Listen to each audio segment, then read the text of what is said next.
So good evening students. ನನ್ನ ಹೆಸರು ಶಿವಕುಮಾರ್ ಸೂರ್ಯವಂಶಿ. ನಾನೀಗ ನಿಮಗೆ ಕನ್ನಡ ಭಾಷೆ ಪಾಠವನ್ನು ಮಾಡಲಿಕ್ಕೆ ಬಂದಿದ್ದೇನೆ. ನಾನು ನಿನ್ನೆ ನಿಮಗೆ 3ನೇ ಅಧ್ಯಾಯದ ಭಾಗ್ಯಶಿಲ್ಪಿಗಳು ಅನ್ನುವಂಥ ಪಾಠಗಳನ್ನು ನಾವು ನಿನ್ನೆ ಓದಿ ಮುಗಿಸಿದ್ದೀವಿ. ಅದರಲ್ಲಿ ಇದ್ದಂಥ ಎಲ್ಲ ವಿಶೇಷತೆಗಳನ್ನು ಅಂದರೆ ಭಾಗ್ಯಶಿಲ್ಪಿಗಳು ಅಂದರೆ ನಮ್ಮ ಇಬ್ಬರು ಭಾಗ್ಯಶಿಲ್ಪಿಗಳ ಬಗ್ಗೆ ನಾವು ನಿನ್ನ ಅಧ್ಯಯನ ಮಾಡಿದ್ದೇವೆ. ವಿಶೇಷವಾಗಿ ಸರ್ ಎಂ ವಿಶ್ವೇಶ್ವರಯ್ಯನವರ ಬಗ್ಗೆ ನಾವು ತುಂಬ ವಿಷಯಗಳನ್ನು ನಾವು ತಿಳ್ಕೊಂಡಿದ್ದೇವೆ. ಸೊ ಇವತ್ತು ನಾವು 2ನೇ ಪಾಠವನ್ನು ಅಭ್ಯಾಸ ಮಾಡಬೇಕಾಗಿದೆ. ನಮ್ಮ ಟೆಕ್ಸ್ಟ್ ಬುಕ್ ಅಂದರೆ ಪಠ್ಯಪುಸ್ತಕ ಸರ್ಕಾರ ನಿಗದಿಪಡಿಸಿದಂಥ 2ನೇ ಪಾಠ ವ್ಯಾಘ್ರ ಗೀತೆ ಅನ್ನುವಂಥ ಒಂದು ಪಾಠವನ್ನು ನಾವು ಪ್ರಾರಂಭ ಮಾಡಲಿದ್ದೇವೆ. ಈ 2ನೇ ಪಾಠ ಪ್ರಾರಂಭ ಮಾಡೋದಕ್ಕಿಂತ ಮುಂಚೆವಾಗಿ ನಿಮಗೆ ಒನ್ಸ್ ಅಗೇನ್ ಹೇಳೋದೇನೆಂದರೆ, ಪ್ರೆಸೆಂಟ್ ಕ್ಲಾಸಿನಲ್ಲಿ ಇದು ಮಾಡಿದ ಉದ್ದೇಶ ಏನೆಂದರೆ, ಹಳ್ಳಿಯ ಬಡ ಮಕ್ಕಳು ಸರ್ಕಾರಿ ಶಾಲೆಯಲ್ಲಿ ಓದುತ್ತಿರುವ, ವಿಶೇಷವಾಗಿ ಸರ್ಕಾರಿ ಶಾಲೆಯಲ್ಲಿ ಓದುತ್ತಿರುವ ಮಕ್ಕಳು ಅಂತ, ಆಮೇಲೆ ಅದರ ಅರ್ಥ ಇದಿಲ್ಲಕಿ ಖಾಸಗಿ ಶಾಲೆ ಓದುವಂಥ ಮಕ್ಕಳನ್ನು ಈ ಕ್ಲಾಸ್ ಮಾಡಬಾರ್ದ, ಹಾಗೇನಿಲ್ಲ.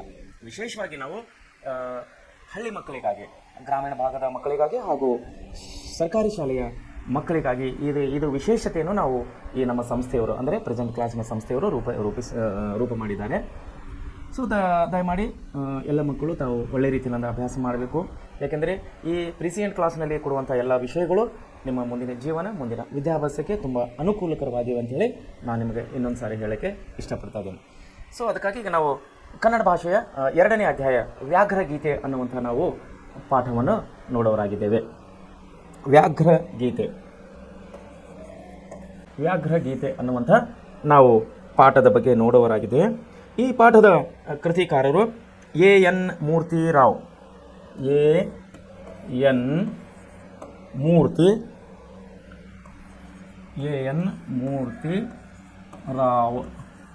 ಅನ್ನುವಂಥ ನಮ್ಮ ಲೇಖಕರು ಈ ಪಾಠವನ್ನು ಬರೆದಿದ್ದಾರೆ. ಈ ಪಾಠವನ್ನು ಓದೋದಕ್ಕಿಂತ ಮುಂಚೆವಾಗಿ ವ್ಯಾಘ್ರ ಅಂದ ಮೇಲೆ ಇದರ ಬಗ್ಗೆ ನಾವು ಮಾಹಿತಿಯನ್ನು ತಿಳ್ಕೊಂಡು ಮುಂದೆ ಹೋಗೋದು ಉತ್ತಮ. ಯಾವ ಪಾಠ ಓದ್ತಾ ಇದ್ದೀವಿ ಅನ್ನೋದು. ಸೊ ವಿದ್ಯಾರ್ಥಿಗಳೇ, ನಿಮ್ಗೊಂದು ಕೆಲವೊಂದು ಕ್ವಶನ್ಗಳು ಕೇಳೋಕ್ಕೆ ಇಷ್ಟಪಡ್ತೀನಿ ನಾನು. ತಾವುಗಳು ಕಾಡುಗಳು ನೋಡಿರಿ ಅಂತ ನಾನು ಅನ್ಕೋತೀನಿ. ಕಾಡು ಪ್ರದೇಶವನ್ನು ತಾವು ಕಾಣಿದ್ದೀರಿ ಅಥವಾ ನೋಡಿದ್ದೀರಿ ಅನ್ಕೋತೀನಿ. ಒಂದು ವೇಳೆ ನೋಡಿಲ್ಲ ಅಂದರೆ ಕೂಡ ಕೇಳಿರ್ತೀರಿ. ಕಾಡು ಅಲ್ಲಿ ಬರೆದಿರ್ತಾರೆ, ಕಾಡು ಬೆಳೆಸಿ ನಾಡು ಉಳಿಸಿ, ಹಸಿರು ನಾಡು, ಈ ರೀತಿಯೆಲ್ಲ ನಮ್ಮ ಸರ್ಕಾರದಿಂದ ಕೆಲವೊಂದು ವಾಕ್ಯಗಳನ್ನು ನಾವು ಊರಿಂದ ಊರಿಗೆ ಹೋಗುವಾಗ, ಪ್ರಯಾಣ ಮಾಡುವಾಗ ರಸ್ತೆ ಬದಿಗಳಲ್ಲಿ ನಾವು ಕೆಲವೊಂದು ಬೋರ್ಡ್ ಅಂದರೆ ಸೂಚನಾ ಫಲಕಗಳನ್ನು ನಾವು ಕಾಣ್ತಿರ್ತೀವಿ. ಕಾಡು ಬೆಳೆಸಿ ನಾಡು ಉಳಿಸಿ ಅಂತೇಳಿ. ಸೊ ಏನಿದು ಕಾಡು ಅಂದ ತಕ್ಷಣ ನಮಗೆ ಏನೇನು ನೆನಪಾಗುತ್ತವೆ? ದೊಡ್ಡ ಗಿಡಗಳು, ಹಚ್ಚು ಹಸಿರಾದಂಥ ಒಂದು ವಾತಾವರಣ, ಹೌದಲ್ಲ? ಆಮೇಲೆ ಕೆಳಗಡೆ ನೋಡಿದರೆ ಮುಳ್ಳು ಕಂಟೆಗಳು, ಆಮೇಲೆ ಕಲ್ಲು ಬಂಡೆಗಳು, ಕೆಲವೊಂದು ಪ್ರದೇಶದಲ್ಲಿ ನೀರು ಸುರಿಯುವಂಥ, ಝರಿಗಳು ಸುರಿಯುವಂಥ ಒಂದು ಸನ್ನಿವೇಶಗಳು. ಕಾಡು ಅಂದ ತಕ್ಷಣ ನಮ್ಮ ತಲೆಯಲ್ಲಿ ಇವೆಲ್ಲ ಬರ್ತಿರ್ತವೆ. ಅದೇ ರೀತಿ ಕಾಡು ಅಂದ ತಕ್ಷಣ ಕಾಡಿನಲ್ಲಿರುವ ಕಾಡು ಪ್ರಾಣಿಗಳು ಕೂಡ ನಮ್ಮ ತಲೆಯಲ್ಲಿ ಬರ್ತವೆ, ನಮ್ಮ ನೆನಪಿಗೆ ಬರ್ತವೆ. ವಿಶೇಷವಾಗಿ ಕಾಡು ಅಂದ ತಕ್ಷಣ ಎಲ್ಲರಿಗೂ ಭಯ ಆಗೋದು, ಈ ಕಾಡಲ್ಲಿ ಹೋಗಬೇಡ, ಹುಲಿಗಳಿವೆ, ಆನೆಗಳಿವೆ, ಚಿರತೆಗಳಿವೆ, ಹೌದಲ್ಲ? ಮಂಕೀಸ್, ಕೋಡಂಗಿಗಳಿವೆ, ಕೋತಿಗಳಿವೆ. ಹೀಗೆಲ್ಲ ನಮಗೆ ತಲೆಯಲ್ಲಿ ಬರುವಂಥ ಕೆಲವೊಂದು ನೆನಪುಗಳು. ಕಾಡು ಅಂತ ತಕ್ಷಣ ದೊಡ್ಡ ಗಿಡಗಳು, ಮರಗಳು, ಬೆಟ್ಟಗಳು, ಕಲ್ಲುಗಳು, ಮುಳ್ಳುಗಳು, ಮತ್ತು ಪ್ರಾಣಿಗಳು, ಕಾಡು ಪ್ರಾಣಿಗಳು. ವಿಶೇಷವಾಗಿ ಪಟ್ಟಂತ ನಮ್ಮ ತಲೆಗೆ ಬರೋದು ಹುಲಿ, ಚಿರತೆ, ಸಿಂಹ, ಕರಡಿ, ಆನೆ, ಇವೆಲ್ಲ ವಿಷಯಗಳು ನಮ್ಮ ತಲೆಗೆ ಬರ್ತಾ ಇರ್ತವೆ. ಸೊ ಈ ಕಾಡು ಅನ್ನೋದು ವಿಷಯ ನಾನು ಯಾಕೆ ತೆಗೆದೇನೆಂದರೆ, ಈಗ ನಾವು ಪಾಠ ಇವತ್ತು ಓದ್ತಾ ಇರೋದು ನಮ್ಮ ಕನ್ನಡ ಭಾಷೆಯಲ್ಲಿ, ಕನ್ನಡ ಅಧ್ಯಯನದಲ್ಲಿ ಇವತ್ತು ನಮಗೆ ಕೊಟ್ಟಂಥ ಪಾಠ, ಸರ್ಕಾರದಿಂದ 2ನೇ ಪಾಠ ನಿಗದಿಪಡಿಸಿದಂಥ ಪಾಠದ ಹೆಸರು ವ್ಯಾಘ್ರ ಗೀತೆ. ವ್ಯಾಘ್ರ ಅಂದರೆ ಹೆಸರು ಹೇಳಿದ ಹಾಗೆ, ವ್ಯಾಘ್ರ ಅಂದರೆ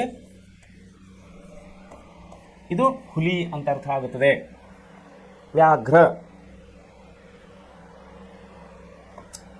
ಅಂದರೆ ಹುಲಿಯ ಇನ್ನೊಂದು ಹೆಸರನ್ನು ನಾವು ವ್ಯಾಘ್ರ ಅಂತೇಳಿ ಕರಿತೀವಿ. ಹುಲಿಯ ಇನ್ನೊಂದು ಹೆಸರು ವ್ಯಾಘ್ರ ಅಂತೇಳಿ ನಾವು ಕರಿತೀವಿ. ಸೊ ಹುಲಿ ಬಗ್ಗೆ ನಾವು ಇವತ್ತು ಅಭ್ಯಾಸನ ಮಾಡುವವರಾಗಿದ್ದೇವೆ.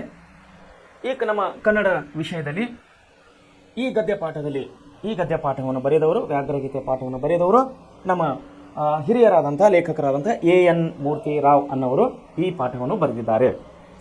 ಸೊ ನಾವು ಪಾಠಕ್ಕೆ ಹೋಗೋದಕ್ಕಿಂತ ಮುಂಚೆವಾಗಿ ಈ ಪಾಠದ ಲೇಖಕರಾದಂಥ ಶ್ರೀಮಾನ್ ಎನ್ ಮೂರ್ತಿ ರಾವ್ ಅವರ ಬಗ್ಗೆ ನಾವು ತಿಳಿದುಕೊಳ್ಳೋದು ಅತ್ಯಮೂಲ್ಯವಾಗಿದೆ. ಯಾಕಂದರೆ ಭಾಷಾ ವಿಷಯಕ್ಕೆ ಬಂದಾಗ ಯಾವ ಪಾಠವನ್ನು ಯಾವ ಕೃತಿಕಾರನು ರಚಿಸಿದ್ದಾನೆ ಅನ್ನೋದು ನಾವು ನೋಡಿಕೊಂಡು ಹೋಗುವುದೇ ಅದು ಉತ್ತಮವಾಗಿರ್ತದೆ. ಯಾಕಂದರೆ ಯಾವ ಒಂದು ಕವನ ಸಂಕಲನದಿಂದ ತಗೊಂಡಿದ್ದಾಗಿದೆ, ಇದು ಯಾವ ಒಂದು ಕೃತಿಕಾರರಿಂದ ಈ ಒಂದು ಸಂಕಲನವನ್ನು ಆಯ್ದುಕೊಳ್ಳಲಾಗಿದೆ, ಈ ಕೃತಿಯನ್ನು ಯಾವ ಒಂದು ಗ್ರಂಥದಿಂದ ಆಯ್ದುಕೊಳ್ಳಲಾಗಿದೆ ಅನ್ನುವಂಥದ್ದು ನಾವು ನೋಡಬೇಕಂದ್ರೆ ನಾವು ಕೃತಿಕಾರರ ಪರಿಚಯಕ್ಕೆ ಹೋಗಬೇಕಾಗುತ್ತದೆ. ಸೊ ಏನು ಹೇಳ್ತಾ ಇದ್ದಾರೆ ಕೃತಿಕಾರ, ಇಲ್ಲಿ ಯಾರಿದ್ದಾರೆ?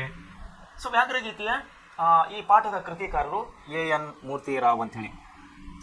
ಎ.ಎನ್. ಮೂರ್ತಿರಾವ್ ಅವರು ಮಂಡ್ಯ ಜಿಲ್ಲೆಯ ಅಕ್ಕೆ ಹೆಬ್ಬಾಳಿನವರು. ಮಂಡ್ಯ ಜಿಲ್ಲೆಯಲ್ಲಿ, ನಮ್ಮ ಕರ್ನಾಟಕದ ಮಂಡ್ಯ ಜಿಲ್ಲೆ ನಿಮಗೆ ಗೊತ್ತಿರ್ಬೋದು. ನಾವು ನಿನ್ನೆ ಮೊನ್ನೆ ಒಂದು ಪಾಠವನ್ನು ಓದುವಾಗ, ಬಹುಶಃ ನಿನ್ನೆ ಭಾಗ್ಯಶಿಲ್ಪಿಗಳು ಓದುವಂಥ ಪಾಠದಲ್ಲಿ ಸರ್ ಎಂ ವಿಶ್ವೇಶ್ವರಯ್ಯನವರ ಅಧಿಕಾರವದಲ್ಲಿ ಮಂಡ್ಯದಲ್ಲಿ ಒಂದು ಸಕ್ಕರೆ ಕಾರ್ಖಾನೆಯನ್ನು ನಿರ್ಮಿಸಲಾಗುತ್ತದೆ ಮೈಸೂರು ದಿವಾನರ ಆಡಳಿತದಲ್ಲಿ.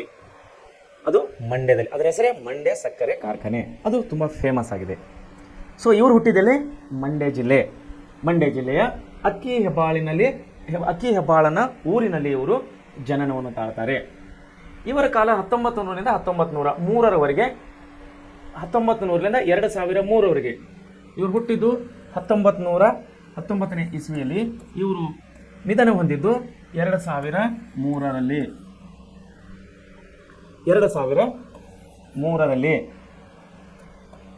ಸೊ ಇವರ ಒಂದು ನಿಧನ ಹೊಂದುತ್ತಾರೆ. ಯಾರು? ಎ.ಎನ್. ಮೂರ್ತಿರಾವ್. ಸೊ ಏನು ಇವರು ವಿಶೇಷತೆ, ಈ ಕೃತಿಕಾರರ ಏನು ವಿಶೇಷತೆ ಅಂದರೆ, ಇವರ ಪೂರ್ಣ ಹೆಸರು ಬಂದು ಅಕ್ಕಿ ಹೆಬ್ಬಾಳು ನರಸಿಂಹ ಮೂರ್ತಿರಾವ್. ಎ.ಎನ್. ಮೂರ್ತಿರಾವ್. ಅಕ್ಕಿ ಹೆಬ್ಬಾಳು, ಎ ಫಾರ್ ಅಕ್ಕಿ ಹೆಬ್ಬಾಳು, ಎನ್ ಫಾರ್ ನರಸಿಂಹ, ಮೂರ್ತಿರಾವ್. ಇವರ ಹೆಸರು ಮೂರ್ತಿರಾವ್. ನಾವು ನಿನ್ನೆ ಮೊನ್ನೆ ಅಭ್ಯಾಸ ಮಾಡಿದಾಗೆ ದಕ್ಷಿಣ ಕನ್ನಡದ ಭಾಗಗಳಲ್ಲಿ, ಅಂದರೆ ನಮ್ಮ ಕರ್ನಾಟಕದ ದಕ್ಷಿಣ ಭಾಗಗಳಲ್ಲಿ ಹೋಗಿದಾಗ ಯಾವುದೇ ವ್ಯಕ್ತಿಯ ಮುಂದೆ ಪ್ರಥಮವಾಗಿ ಬರುವುದು ಊರಿನ ಹೆಸರು, ಆಮೇಲೆ ತಂದೆಯ ಹೆಸರು, ಆಮೇಲೆ ವ್ಯಕ್ತಿಯ ಹೆಸರು. ನಮ್ಮನ್ನು ನಿಮ್ಗೆ ಉದಾಹರಣೆಯನ್ನು ಕೊಟ್ಟಿದ್ದೆ. ಏನಂದರೆ ಕುವೆಂಪು ಅವ್ರ ಬಗ್ಗೆ ನಾನು ನಿಮ್ಗೆ ಉದಾಹರಣೆಯನ್ನು ಕೊಟ್ಟಿದ್ದೆ. ಕುಪ್ಪಳ್ಳಿ ವೆಂಕಟಪ್ಪ ಅವ್ರ ಮಗ ಪುಟ್ಟಪ್ಪ ಅನ್ನೋಂಥ ವಿಷಯವನ್ನು ನಾನು ನೆನಪಿಗೆ ಕೊಟ್ಟಿದ್ದೆ. ಅದೇ ರೀತಿ ಸರ್ ಎಂ ವಿಶ್ವೇಶ್ವರಯ್ಯನವರ ಕೂಡ ನಾನು ನಿಮಗೆ ನಿನ್ನೆ ತಿಳಿಸ್ಕೊಟ್ಟಿದ್ದೆ. ಇವತ್ತು ಕೂಡ ಮೊನ್ನೆ ನಮ್ಮ ಜಯಪ್ಪ ಗೌಡರು ಕೂಡ ಪಾಠ, ನಾವು ಯಾವುದು ಭಾಗ್ಯಶಿಲ್ಪಿಗಳು ಬರೆದಂಥ ಜಯಪ್ಪ ಗೌಡರ ಬಗ್ಗೆ ನಾನು ನಿಮ್ಮನ್ನು ತಿಳಿಸ್ಕೊಟ್ಟಿದ್ದೇನೆ. ಈಗ ನಮ್ಮ ವ್ಯಾಘ್ರಗೀತೆಯ ಪಾಠದ ಲೇಖಕರಾದಂಥ ಎ.ಎನ್. ಮೂರ್ತಿರಾವ್, ಸೇಮ್ ಅದು ಕೂಡ ಮೊದಲು ಊರ ಹೆಸರು ಬರ್ತದೆ ಅಕ್ಕಿ ಹೆಬ್ಬಾಳು, ಆಮೇಲೆ ಇವರ ತಂದೆ ಹೆಸರು ನರಸಿಂಹ, ಆಮೇಲೆ ಇವ್ರ ಹೆಸರು ಮೂರ್ತಿರಾವ್ ಅಂತೇಳಿ. ಸೊ ಇದನ್ನು ತಾವು ವಿಷಯಗಳ ನೆನಪಿನಲ್ಲಿ ಇಟ್ಕೊಡ್ಬೇಕು. ಇವರು ಎ.ಎನ್. ಮೂರ್ತಿರಾವ್ ಅವರು ಮೈಸೂರು ವಿಶ್ವವಿದ್ಯಾಲಯದಲ್ಲಿ ಇಂಗ್ಲಿಷ್ ಪ್ರಾಧ್ಯಾಪಕರಾಗಿ ಹಾಗೂ ಆಕಾಶವಾಣಿಯ ಸಹಾಯಕ ನಿರ್ದೇಶಕರಾಗಿ ಮತ್ತು ಕನ್ನಡ ಮತ್ತು ಸಂಸ್ಕೃತಿ ಇಲಾಖೆಯ ನಿರ್ದೇಶಕರಾಗಿ ಸೇವೆ ಸಲ್ಲಿಸಿದ್ದಾರೆ. ಯಾರು? ಎ.ಎನ್. ಮೂರ್ತಿರಾವ್ ಅವರು. ಏನೇನು ಇವರ ಒಂದು ಸಾಧನೆಗಳು? ಮೈಸೂರು ವಿಶ್ವವಿದ್ಯಾಲಯದಲ್ಲಿ ಇವರು ಇಂಗ್ಲಿಷ್ ಪ್ರಾಧ್ಯಾಪಕರಾಗಿ ಸೇವೆ ಸಲ್ಲಿಸಿದ್ದಾರೆ. ಅದೇ ರೀತಿ ಕನ್ನಡ ಮತ್ತು ಸಾಂಸ್ಕೃತಿಕ ಇಲಾಖೆ, ನಮ್ಮ ಇಲಾಖೆಯಲ್ಲಿ ಸಹಾಯಕ ನಿರ್ದೇಶಕರಾಗಿ ಇವರು ಸಹಾಯ ಸಲ್ಲಿಸಿದ್ದಾರೆ ಮತ್ತು ಆಕಾಶವಾಣಿಯ ನಿರ್ದೇಶಕರಾಗಿ ಕೂಡ ಇವರು ಸೇವೆಯನ್ನು ಸಲ್ಲಿಸಿದ್ದಾರೆ. ಆಧುನಿಕ ಕನ್ನಡದ ಪ್ರಮುಖ ಗದ್ಯ ಬರಹಗಾರರಾದ ಇವರು ಪ್ರಬಂಧಕಾರರಾಗಿಯೇ ಮಾನ್ಯರಾಗಿದ್ದಾರೆ. ಸೊ ನಾವು ಕನ್ನಡದಲ್ಲಿ ಎರಡು ಕನ್ನಡಗಳನ್ನು ಕಾಣ್ತೇವೆ, ಒಂದು ಹಳೆ ಕನ್ನಡ, ಒಂದು ಆಧುನಿಕ ಕನ್ನಡ ಅಥವಾ ಹೊಸ ಕನ್ನಡ. ಸೊ ಮೂರ್ತಿರಾವ್ ಅವರು, ಎ.ಎನ್. ಮೂರ್ತಿರಾವ್ ಅವರು ಯಾವ ಕನ್ನಡಕ್ಕೆ ಸೇರಿದವರು? ಆಧುನಿಕ ಕನ್ನಡಕ್ಕೆ ಇವರು ಸೇರಿದ್ದಾರೆ. ಇವರು ಪ್ರಮುಖರಾಗಿದ್ದಾರೆ. ಇವರ ಪ್ರಬಂಧರಾಗಿ ಇವರು ಉಳಿದಿದ್ದಾರೆ. ಇವರು ಬರೆದಂಥ ಹಲವು ಪ್ರಮುಖ ಕೃತಿಕಾರಗಳು ಯಾವ್ಯಾವೆಂದರೆ ಹಗಲು ಕನಸುಗಳು, ಅಲಿಯುವ ಮನ, ಅಪರವ ವಯಸ್ಕನ ಅಮೆರಿಕ ಯಾತ್ರೆ, ಮಿನುಗು ಮಿಂಚು, ಪೂರ್ವ ಸೂರಿಗಳೊಡನೆ ಚಂಡಮಾರುತ ಮುಂತಾದವುಗಳು ಶ್ರೀಯುತರ ಪ್ರಮುಖ ಕೃತಿಗಳಾಗಿವೆ. ಆಮೇಲೆ ಚಿತ್ರಗಳು, ಕೆಲವೊಂದು ಚಿತ್ರಗಳು, ಪತ್ರಗಳು, ಇವರು ಚಿತ್ರಗಳು ಮತ್ತು ಪತ್ರಗಳು ಎಂಬ ಕೃತಿಗೆ ಕೇಂದ್ರ ಸಾಹಿತ್ಯ ಅಕಾಡೆಮಿ ಪ್ರಶಸ್ತಿ ಕೂಡ ಇವರಿಗೆ ದೊರಕಿದೆ. ದೇವರು ಎಂಬ ಕೃತಿಗೆ ಪಂಪ ಪ್ರಶಸ್ತಿ ಲಭಿಸಿದೆ. ಮೈಸೂರು ವಿಶ್ವವಿದ್ಯಾಲಯದ ಗೌರವ ಡಿ ಲಿಟ್ ಪದವಿ ನೀಡಿದೆ. 1984ರಲ್ಲಿ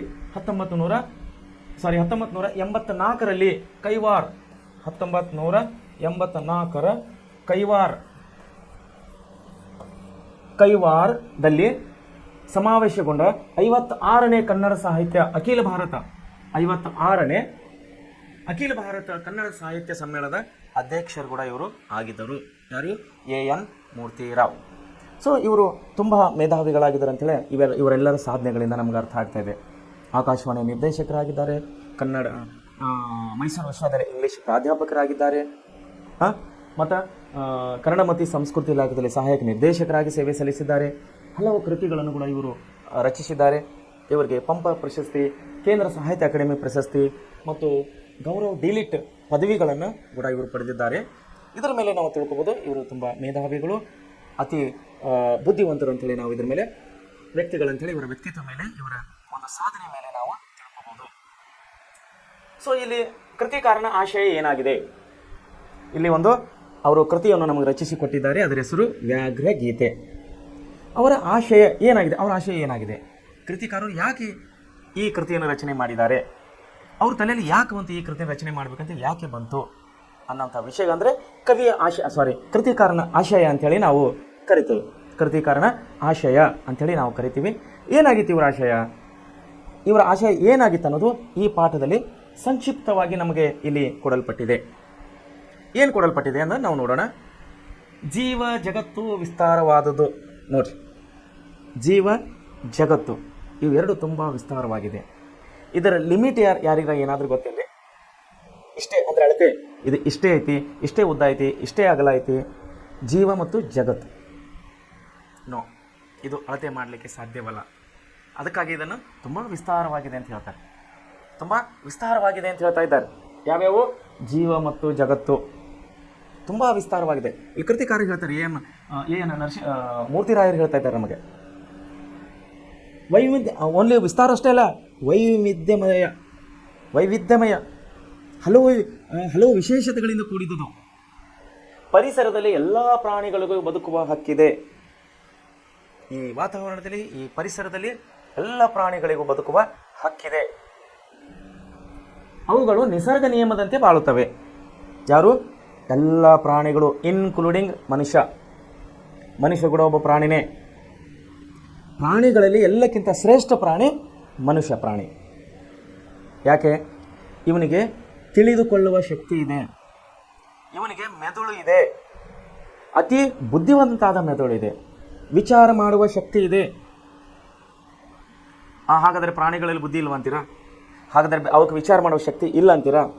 ಇದೆ, ಬಟ್ ಕಡಿಮೆ ಇದೆ ಅವರಿಗೆ ವಿಚಾರ ಮಾಡುವಂಥ ಶಕ್ತಿ. ಅನ್ಯ ಪ್ರಾಣಿಗಳು ಅಂದರೆ ಮನುಷ್ಯ ಬಿಟ್ಟು ಅನ್ಯ ಪ್ರಾಣಿಗಳಲ್ಲಿ ವಿಚಾರ ಮಾಡುವಂಥ ಶಕ್ತಿ ಕಡಿಮೆ ಇದೆ. ಆದರೆ ಮನುಷ್ಯನು ಅತಿ ಕ್ರಿಯಾಶೀಲನಾದವನು.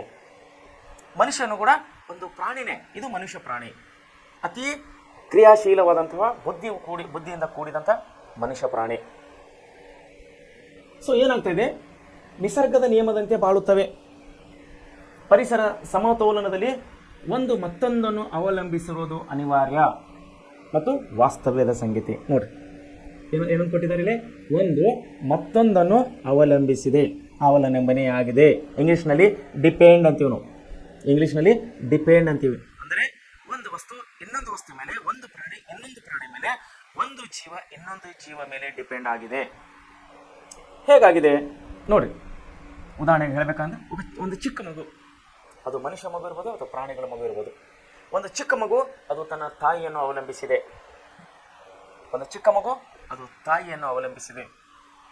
ಅದೇ ರೀತಿ ಒಂದು ವಯಸ್ಸಾದಂಥ ತಂದೆ ತಾಯಿ, ಮುಪ್ಪಿನ ವಯಸ್ಸನಾದಂತಹ ತಂದೆ ತಾಯಿಗಳು, ಅವರು ಕೂಡ ತನ್ನ ವಯಸ್ಕ ಮಕ್ಕಳನ್ನು ಅವಲಂಬಿಸಿದ್ದಾರೆ, ಡಿಪೆಂಡ್ ಆಗಿದ್ದಾರೆ. ಅದೇ ರೀತಿ ನೋಡಿ ಹೇಗೆ ಅವಲಂಬನೆ ಆಗಿದೆ ಅನ್ನೋದು ಇನ್ನೊಂದು ಉದಾಹರಣೆ ಕೊಡ್ತೀನಿ. ಹಾಲು ನೋಡಿ, ಹಾಲಿನ ಬಗ್ಗೆ ಎಷ್ಟು ಮಾತಾಡಿದ್ರು ಕೂಡ ಕಡಿಮೆ. ದನಗಳ ಹಾಲು, ಎಮ್ಮೆ, ಆಕಳ, ಕುರಿ ಹಾಲು ಔಷಧಕ್ಕೆ ಬಳಸ್ತಾರೆ. ಯಾವುದೋ ಒಂದು ಕೆಲವೊಂದು, ನನಗಷ್ಟು ಮಾಹಿತಿ ಇಲ್ಲ, ಕೆಲವೊಂದು ಔಷಧಿಗಳಿಗೆ ಕುರಿ ಹಾಲು, ಮೇಕೆ ಹಾಲು ಔಷಧಿಗಳಿಗೆ ಬಳಸ್ತಾರೆ ಹಳ್ಳಿಗಳಲ್ಲಿ. ಸೊ ನೋಡಿರಿ, ಇವತ್ತು ನಾವು ಮನೆಯಲ್ಲಿ ಟೀ ಕಾಫಿ ಮಾಡಬೇಕಂದ್ರೆ ನಮಗೆ ಹಾಲು ಬೇಕು.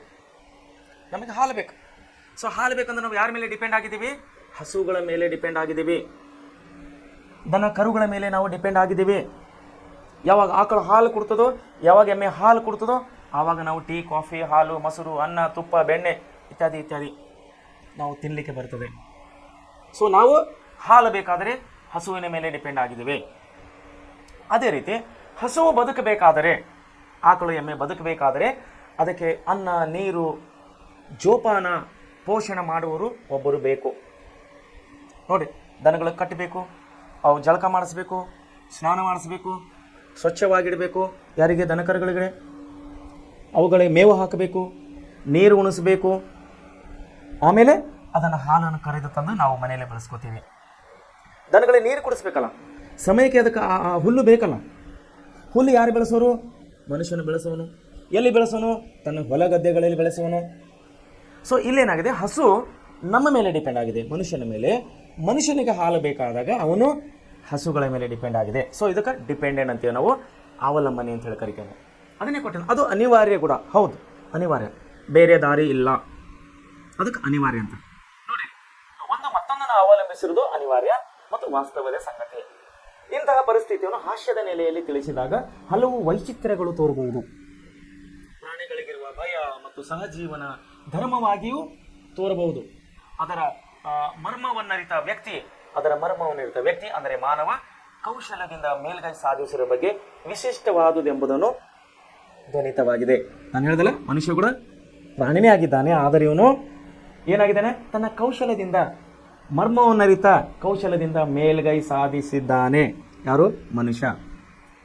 ಸೊ ಇಲ್ಲಿ ನಾವು ಇದರ ಬಗ್ಗೆ ನಾವು ಕವಿಯ ಆಶಯ, ಲೇಖಕರ ಆಶಯ ಇದಾಗಿದೆ. ಏನಾಗಿದೆ? ಜಗತ್ತು, ಜೀವ ಜಗತ್ತು ತುಂಬ ವಿಸ್ತಾರವಾಗಿದೆ. ಹಲವು ಪ್ರಾಣಿಗಳು ಪರಿಸರಕ್ಕೆ ತಕ್ಕಂತೆ ಇಲ್ಲಿ ಜೀವನ ಮಾಡ್ತಾ ಇದ್ದಾವೆ, ಒಂದರ ಮೇಲೆ ಇನ್ನೊಂದು ಅವಲಂಬನೆ ಆಗಿವೆ. ಈಗ ನಾವು ಅನ್ನೋಂಥ ವಿಷಯಗಳನ್ನು ನಮ್ಮ ಇಲ್ಲಿ ಕವಿಯ ಲೇಖಕರನ ಆಶಯ ಆಗಿದೆ. ತುಂಬ ಒಂದು ಸವಿಯಾದಂಥ, ತುಂಬ ಒಂದು ಉತ್ತಮವಾದಂಥ ಕವಿಯ ಆಶಯವನ್ನು ಇಲ್ಲಿ ವ್ಯಕ್ತಪಡಿಸಿದ್ದಾರೆ, ಲೇಖಕರ ಆಶೆಯನ್ನು ವ್ಯಕ್ತಪಡಿಸಿದ್ದಾರೆ. ಸೊ ಈಗ ನಾವು ಪಾಠಕ್ಕೆ ಹೋಗೋದಕ್ಕಿಂತ ಮುಂಚೆವಾಗಿ, ಕಠಿಣ ಶಬ್ದಗಳು ಅಂದರೆ ವ್ಯಾಕರಣವನ್ನು ನಾವು ಇಲ್ಲೇ ನೋಡಿ ಹೋಗುವವರಾಗಿದ್ದೇವೆ. ಕಳೆದ 2 ಪಾಠಗಳಲ್ಲಿ ಕೂಡ ನಾವು ಆಯಾ ಪಾಠದಲ್ಲಿ ಬರುವಂಥ ವ್ಯಾಕರಣಗಳು ಅಂದರೆ ಕಠಿಣ ಶಬ್ದಗಳನ್ನು ನಾವು ಅಲ್ಲೇ ನೋಡ್ತಾ, ಅಂದರೆ ಈಸಿ ಆಗುತ್ತೆ, ನಾವು ಪಾಠಗಳನ್ನು ಮುಂದೆ ಓದಲಿಕ್ಕೆ ತುಂಬ ನಮಗೆ ಅನುಕೂಲವಾಗುತ್ತದೆ. ಸೊ ಅದಕ್ಕಾಗಿ ನಾವು ಪಾಠಗಳನ್ನು ಆಯಾ ಪಾಠದಲ್ಲಿ ಬರುವಂತಹ ಕಠಿಣ ಶಬ್ದಗಳು, ಸಣ್ಣ ಪುಟ್ಟ ಗ್ರಾಮರ್ಗಳನ್ನು, ವ್ಯಾಕರಣಗಳು ನಾವು ಅಲ್ಲೇ ನೋಡ್ತಾ ಹೋಗೋಣ. ಕಳೆದ 2 ಅಧ್ಯಾಯಗಳಲ್ಲಿ ಕೂಡ ನಾವು ನೋಡಿದ್ದೀವಿ. ಈಗ ವ್ಯಾಕರಗೀತೆ ಅನ್ನುವಂಥ ಪಾಠದ ಕಠಿಣ ಶಬ್ದಗಳನ್ನು ನಾವು ನೋಡೋಣ. ಒಂದು ಖಿರ್ದಿ ಅನ್ನುವಂಥ ಇದು ಒಂದು ಕಠಿಣ ಶಬ್ದ ಇದೆ. ಖಿರ್ದಿ ಅಂದರೆ ಕಂದಾಯ ವಿವರ ಒಳಗೊಂಡ ಪುಸ್ತಕ. ಕಂದಾಯ ವಿವರ ಒಳಗೊಂಡ ಒಂದು ಪುಸ್ತಕ. ಕಂದಾಯ ವಿವರವನ್ನು ಒಳಗೊಂಡ ಪುಸ್ತಕ. ಎರಡನೇದು ಗಂಧ. ಸೊ ಇದು ವಾಸನೆ ಅಂಥೇಳಿ ನಾವು ಕರಿತೀವಿ. ಮೂರನೇದಾಗಿ ಜಡ ಅಂದರೆ ಚಟುವಟಿಕೆ ಇಲ್ಲದ ಅಥವಾ ಮಂದ ಅಂತ ನಾವು ಕರಿತೀವಿ, ಅಥವಾ ಚಟುವಟಿಕೆ ಇಲ್ಲದ.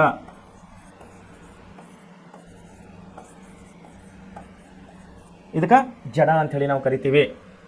ಪಂಚೇಂದ್ರಿಯ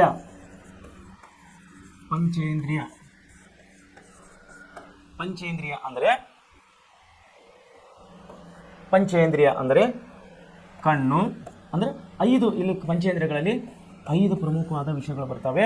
ಒಂದು ಏನಂದರೆ ಕಣ್ಣು, ಕಿವಿ, ಮೂಗು, ನಾಲಿಗೆ ಮತ್ತು ಚರ್ಮ. ಈ 5 ಇಂದ್ರಿಯಗಳಿಗೆ ನಾವು ಪಂಚೇಂದ್ರಿಯಗಳಂಥೇಳಿ ಕರಿತೀವಿ. ಆಮೇಲೆ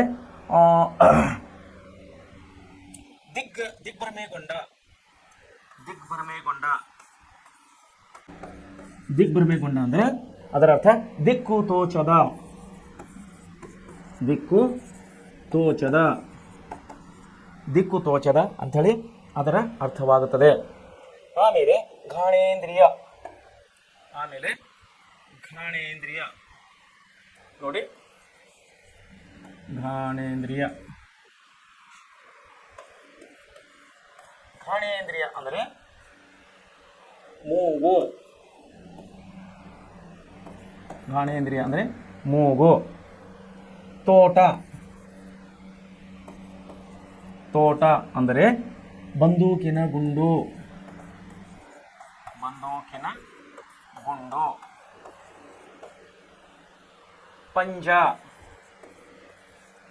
ಪಂಜ ಅಂದರೆ ಹುಲಿಯ ಅಂಗಾಲು.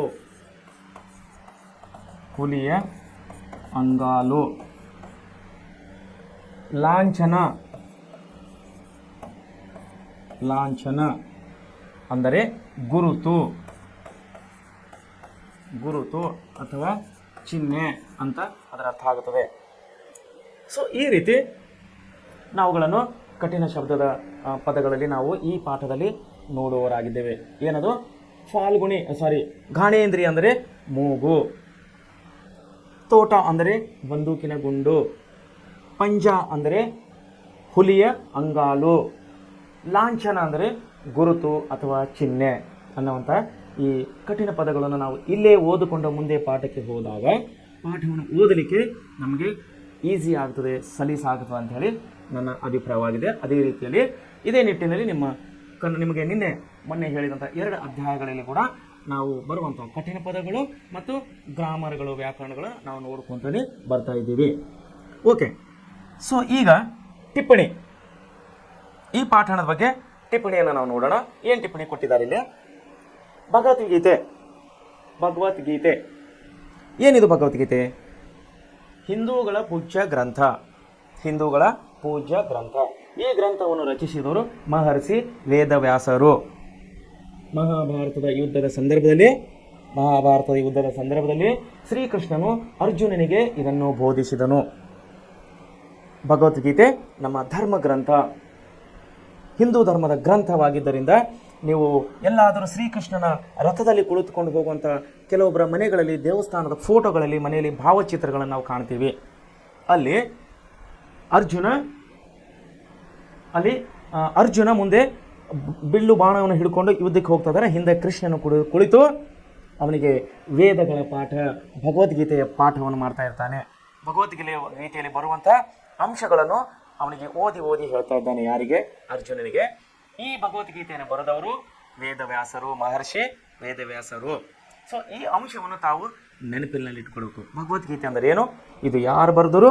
ಇದು ಯಾವಾಗ ಒಂದು ಪ್ರಮುಖ ಪಾತ್ರ ವಹಿಸಿತ್ತು ಅಂದರೆ ಕೌರವ ಮತ್ತು ಪಾಂಡವರ ಯುದ್ಧದಲ್ಲಿ ಅರ್ಜುನನು ಯುದ್ಧಕ್ಕೆ ಹೋಗುವಾಗ ಅವನಿಗೆ ನೀತಿ ಪಾಠಗಳನ್ನು ಭಗವಾನ್ ಶ್ರೀಕೃಷ್ಣನ ಹಿಂದಗಡೆ ಕುಳಿತು ಅವನಿಗೆ ನೀತಿ ಪಾಠವನ್ನು ಹೇಳ್ತಾ ಇರ್ತಾನೆ. ಯಾರಿಗೆ? ಅರ್ಜುನನಿಗೆ. ಸೊ ಈ ವಿಷಯವನ್ನು ಭಗವದ್ಗೀತೆಯಿಂದ ತಿಳಿದುಕೊಳ್ಳಬೇಕು ತಾವು. ಓಕೆ, ಎರಡನೇದಾಗಿ ಪುಣ್ಯಕೋಟಿ. ಏನಿದು ಪುಣ್ಯಕೋಟಿ? ಗೋವಿನ ಹಾಡು ಎಂಬ ಜನಪ್ರಿಯ ಜನಪದ ಕಥನ ಕಾವ್ಯದಲ್ಲಿ ಬರುವ ಗೋವಿನ ಹೆಸರು. ಪುಣ್ಯಕೋಟಿ ಅಂದರೆ ಏನು? ಪುಣ್ಯಕೋಟಿ ಇದು ಒಂದು ಗೋವು, ಹಸು ಅಂತೇಳಿ ನಾವೇನು ಕರಿತೇವಲ್ಲ, ಆಕಳು ಅಂತೇಳಿ ನಾವು ಕರಿತೇವಲ್ಲ, ಒಂದು ಆಕಳಿನ ಹೆಸರು ಇದು ಪುಣ್ಯಕೋಟಿ ಅಂಥೇಳಿ ನೆನಪಲ್ಲಿ ಇಟ್ಕೋಬೇಕು ತಾವು. ಆಮೇಲೆ ಕುಲಾಲ ಚಕ್ರ. ಕುಲಾಲ ಚಕ್ರ ಏನಿದು? ಕುಲಾಲ ಚಕ್ರ ಮಡಿಕೆ ಮಾಡಲು ಕುಂಬಾರನು ಬಳಸುವ ಸಾಧನ. ಮಡಿಕೆ ಗಡಿಗೆ ಮಾಡ್ತಾರಲ್ಲ ಕುಂಬಾರನ, ಹಳ್ಳಿಗಳಲ್ಲಿ ಬಹುಶಃ ತಾವು ನೋಡಿರ್ತೀರಿ. ಒಂದೇಳೆ ನೋಡಿಲ್ಲ ಅಂದರೆ ಇನ್ನು ಮುಂದೆ ಯಾವಾಗಾದ್ರೂ ಹಳ್ಳಿಗಳಿಗೆ ಹೋದಾಗ ಹಳ್ಳಿಗಳಲ್ಲೂ ಕುಂಬಾರರು ಗಡಿಗೆ ಮಾಡ್ತಾರೆ ಮಣ್ಣಿನಿಂದ. ಅವರು ಮಾಡುವಾಗ ಒಂದು ಚರಕವನ್ನು ಬಳಸ್ತಾ ಇರ್ತಾರೆ. ಅಲ್ಲಿ ಚರಕವನ್ನು ಬಳಸ್ತಾ ಇರ್ತಾರೆ. ಅದು ಮಣ್ಣನ್ನು ಹದ ಮಾಡಿದ ನಂತರ ಒಂದು ಚರಕದಲ್ಲಿ ಹಾಕಿ ಅದು ತಿರುಗ್ತಾ ಇರ್ತದೆ, ಸುತ್ತ ತಿರುಗ್ತಾ ಇರ್ತದೆ. ಆ ಚಕ್ರಕ್ಕೆ ಏನಂತ ಕರೀತಾರೆ? ಕುಲಾಲ ಚಕ್ರ ಅಂತೇಳಿ ಕರೀತಾರೆ. ಸೊ ಇವೆಲ್ಲ ಅಂಶಗಳನ್ನು ನಮಗೆ ಈ ಪಾಠದಲ್ಲಿ, ವ್ಯಾಕರಣಗೀತೆ ಪಾಠದಲ್ಲಿ ಲೇಖಕರಿಗೆ ಈ ಎಲ್ಲ ಅಂಶಗಳು ನಮಗೆ ವಿಶ್ಲೇಷಣೆ ಕೊಟ್ಟಿದ್ದಾರೆ. ಸೊ ಅದರ ಬಗ್ಗೆ ನಾವು ಇಲ್ಲಿ ತಿಳ್ಕೋಬೇಕು. ಆಮೇಲೆ ಹರದಾರಿ. ಹರದಾರಿ ಏನಿದು? ಹರದಾರಿ ದೂರವನ್ನು ಅಳೆಯುವ ಮಾಪನ. ದೂರ ಅಂದರೆ ಡಿಸ್ಟನ್ಸ್. ಈಗ ನಾವು ಕಿಲೋಮೀಟರ್ ಅಂತ ಕರಿತೀವಿ. ಧಾರವಾಡದಿಂದ ಬೆಂಗಳೂರು ಎಷ್ಟು ಕಿಲೋಮೀಟರ್ ಇದೆ? ಸರಾಸರಿ 550 ಕಿಲೋಮೀಟರ್. ಸೊ ಅದನ್ನೇ ಹಿಂದಕ್ಕಿನ ಕಾಲದಲ್ಲಿ ಕಿಲೋಮೀಟರ್ ಅನ್ನೋದು ಇದ್ದಿಲ್ಲ. ಹಳೆ ಕಾಲದಲ್ಲಿ ಕಿಲೋಮೀಟರ್ ಅನ್ನೋದು ಮಾಪನ ಇದ್ದಿಲ್ಲ. ಆವಾಗ ಹರದಾರಿ ಅಂತಿದ್ರು. ಎಷ್ಟು ಹರಿ ಇದೆ ಬೆಂಗಳೂರಿನಿಂದ? 30 ಹರಿ, 40 ಹರಿ, 50 ಹರಿ ಅಂಥೇಳಿ ಕರಿತಾ ಇದ್ರು. ಹಾಗಾದರೆ ಒಂದು ಹರಿ ಅಂದರೆ ಎಷ್ಟು? ಒಂದು ಹರಿ ಅಂದರೆ ಎಷ್ಟು ಡಿಸ್ಟೆನ್ಸ್ ಅನ್ನೋದು ತಾವಿಲ್ಲಿ ನೋಡ್ಕೋಬೇಕು. 3 ಮೈಲಿಗೆ ಒಂದು ಹರದಾರಿ ಎನ್ನುವರು. 3 ಮೈಲಿಗಳು ಕೂಡಿ ಒಂದು ಹರದಾರಿ ಆಗುತ್ತದೆ. ಸೊ 3 ಮೈಲಿ ಎಷ್ಟು ಅನ್ನೋದು ನೀವು ಲೆಕ್ಕ ಹಾಕೋಬೇಕು. 1 ಮೈಲ್ ಅಂದರೆ 3.3 ಕಿಲೋಮೀಟರ್, ಅಂದರೆ 3.3 ಕಿಲೋಮೀಟರ್ಗೆ ಒಂದು ಹರಿ ಅಂತೇಳಿ ನಾವು ಕರಿತೇವೆ, ಅಥವಾ ಹರದಾರಿ ಅಂತೇಳಿ ಕರಿತೇವೆ. ಮೈಲ್, 1 ಮೈಲಿಗೆ 3.3 kilometre is equal to 1 mile. ಅಂಥವು 3.5 ಮೈಲು ಎಷ್ಟುವರೆ? 3 ಮೈಲಿಗೆ ಒಂದು ಹರದಾರಿ ಅಂತೇಳಿ ಕರೀತಾರೆ. ಸೊ ಇವೆಲ್ಲ ಹಳೆ ಕಾಲದ ಮಾಪನಗಳು. ಆಮೇಲೆ ಮಸಿ ಕಾಣಿಕೆ. ಮಸಿ ಕಾಣಿಕೆ ಏನಿದು? ಮಸಿ ಕಾಣಿಕೆ ಕಂದಾಯ ವಸೂಲಿ ಸಂದರ್ಭದಲ್ಲಿ, ಹಳೆ ಕಾಲದಲ್ಲಿ ಭೂ ಕಂದಾಯವನ್ನು ವಸೂಲಿ ಮಾಡುವ ಸಂದರ್ಭದಲ್ಲಿ ಶಾನುಭೋಗರು ಅಂದರೆ ವಸೂಲಿಕಾರರು, ಕರ ವಸೂಲಿಗಾರರು ರೈತರಿಂದ ಪಡೆಯುತ್ತಿದ್ದ ಕಿರು ಕಾಣಿಕೆ. ಕಿರು ಕಾಣಿಕೆ, ಕಾಣಿಕೆ ಬೇರೆ, ಕಿರು ಕಾಣಿಕೆ ಬೇರೆ. ಸೊ ಜಮೀನ್ದಾರರು, ದೊಡ್ಡ ದೊಡ್ಡ ಜಮೀನ್ದಾರರ ಒಂದು ಭೂ ಕಂದಾಯವನ್ನು ವಸೂಲಿ ಮಾಡಲಿಕ್ಕೆ ಅವರು ಶಾನುಭೋಗನರಂತೇಳಿ ಇಟ್ಟುಕೊಳ್ತಾರೆ. ಶಾನುಭೋಗರಂದರೆ ಕರ ವಸೂಲಿಗಾರರು ಅಂತೇಳಿ ನಾವು ಕರಿತೀವಿ. ಕರ ವಸೂಲಿಗಾರರು ಹಳ್ಳಿಗಳಿಗೆ ಹೋಗಿ ಸುಂಕವನ್ನು, ತೆರಿಗೆಯನ್ನು, ಕಂದಾಯವನ್ನು ವಸೂಲು ಮಾಡಿಕೊಂಡು ಬರುವಾಗ ಕೆಲವೊಂದು ಸಣ್ಣ ಪುಟ್ಟ ಚಿಕ್ಕದಾದಂತಹ ಒಂದು ಕಿರು ಕಾಣಿಕೆಯನ್ನು ಶಾನುಭೋಗರಿಗೆ ರೈತರು ಕೊಡ್ತಾ ಇದ್ದರು. ರೈತರು ಅದನ್ನು ನಾವು ಮಸಿ ಕಾಣಿಕೆ ಅಂತ ಕರಿತೀವಿ. ಸೊ ಇವೆಲ್ಲ ನಿಜವಾಗಿ ಇವೆಲ್ಲ ತುಂಬ ಇಂಪಾರ್ಟೆಂಟ್ ಆದಂಥ ವಿಷಯಗಳು, ತುಂಬ ಅತಿ ಮುಖ್ಯವಾದಂಥ ಶಬ್ದಗಳು. ಓದ್ಕೋಬೇಕು, ತಾವು ಚೆನ್ನಾಗಿ ಓದ್ಕೋಬೇಕು.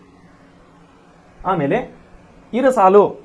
ಇರಸಾಲು ಏನಿದು? ಇರಸಾಲು ರೈತರಿಂದ ಸಂಗ್ರಹಿಸಿದ ಕಂದಾಯದ ಮೊತ್ತವನ್ನು, ರೈತರಿಂದ ಸಂಗ್ರಹಿಸಿದ ಕಂದಾಯದ ಮೊತ್ತವನ್ನು ಖಜಾನೆಗೆ ಸಲ್ಲಿಸುವುದು.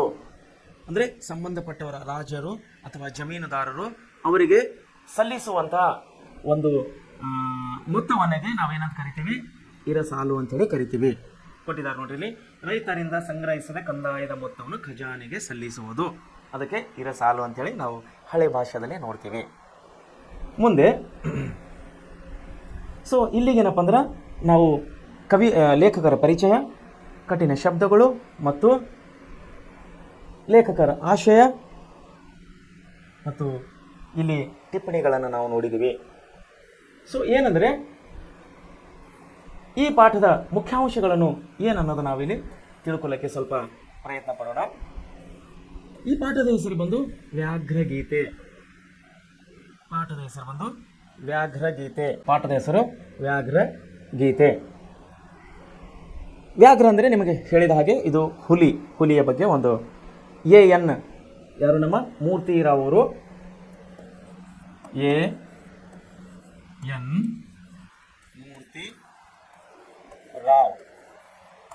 ಎನ್ ಮೂರ್ತಿರಾವ್ ಅವರು ತುಂಬ ಸುಂದರವಾಗಿ ಈ ಪಾಠದಲ್ಲಿ ಹುಲಿಯ ಬಗ್ಗೆ, ಅದರ ಒಂದು ಚಿಂತನೆ ಬಗ್ಗೆ, ಹುಲಿ ಯಾವ ರೀತಿ ಇರ್ತದೆ ಅನ್ನೋ ಬಗ್ಗೆ ಇಲ್ಲಿ ನಮಗೆ ಸುಂದರವಾಗಿ ತಿಳಿಸಿಕೊಟ್ಟಿದ್ದಾರೆ.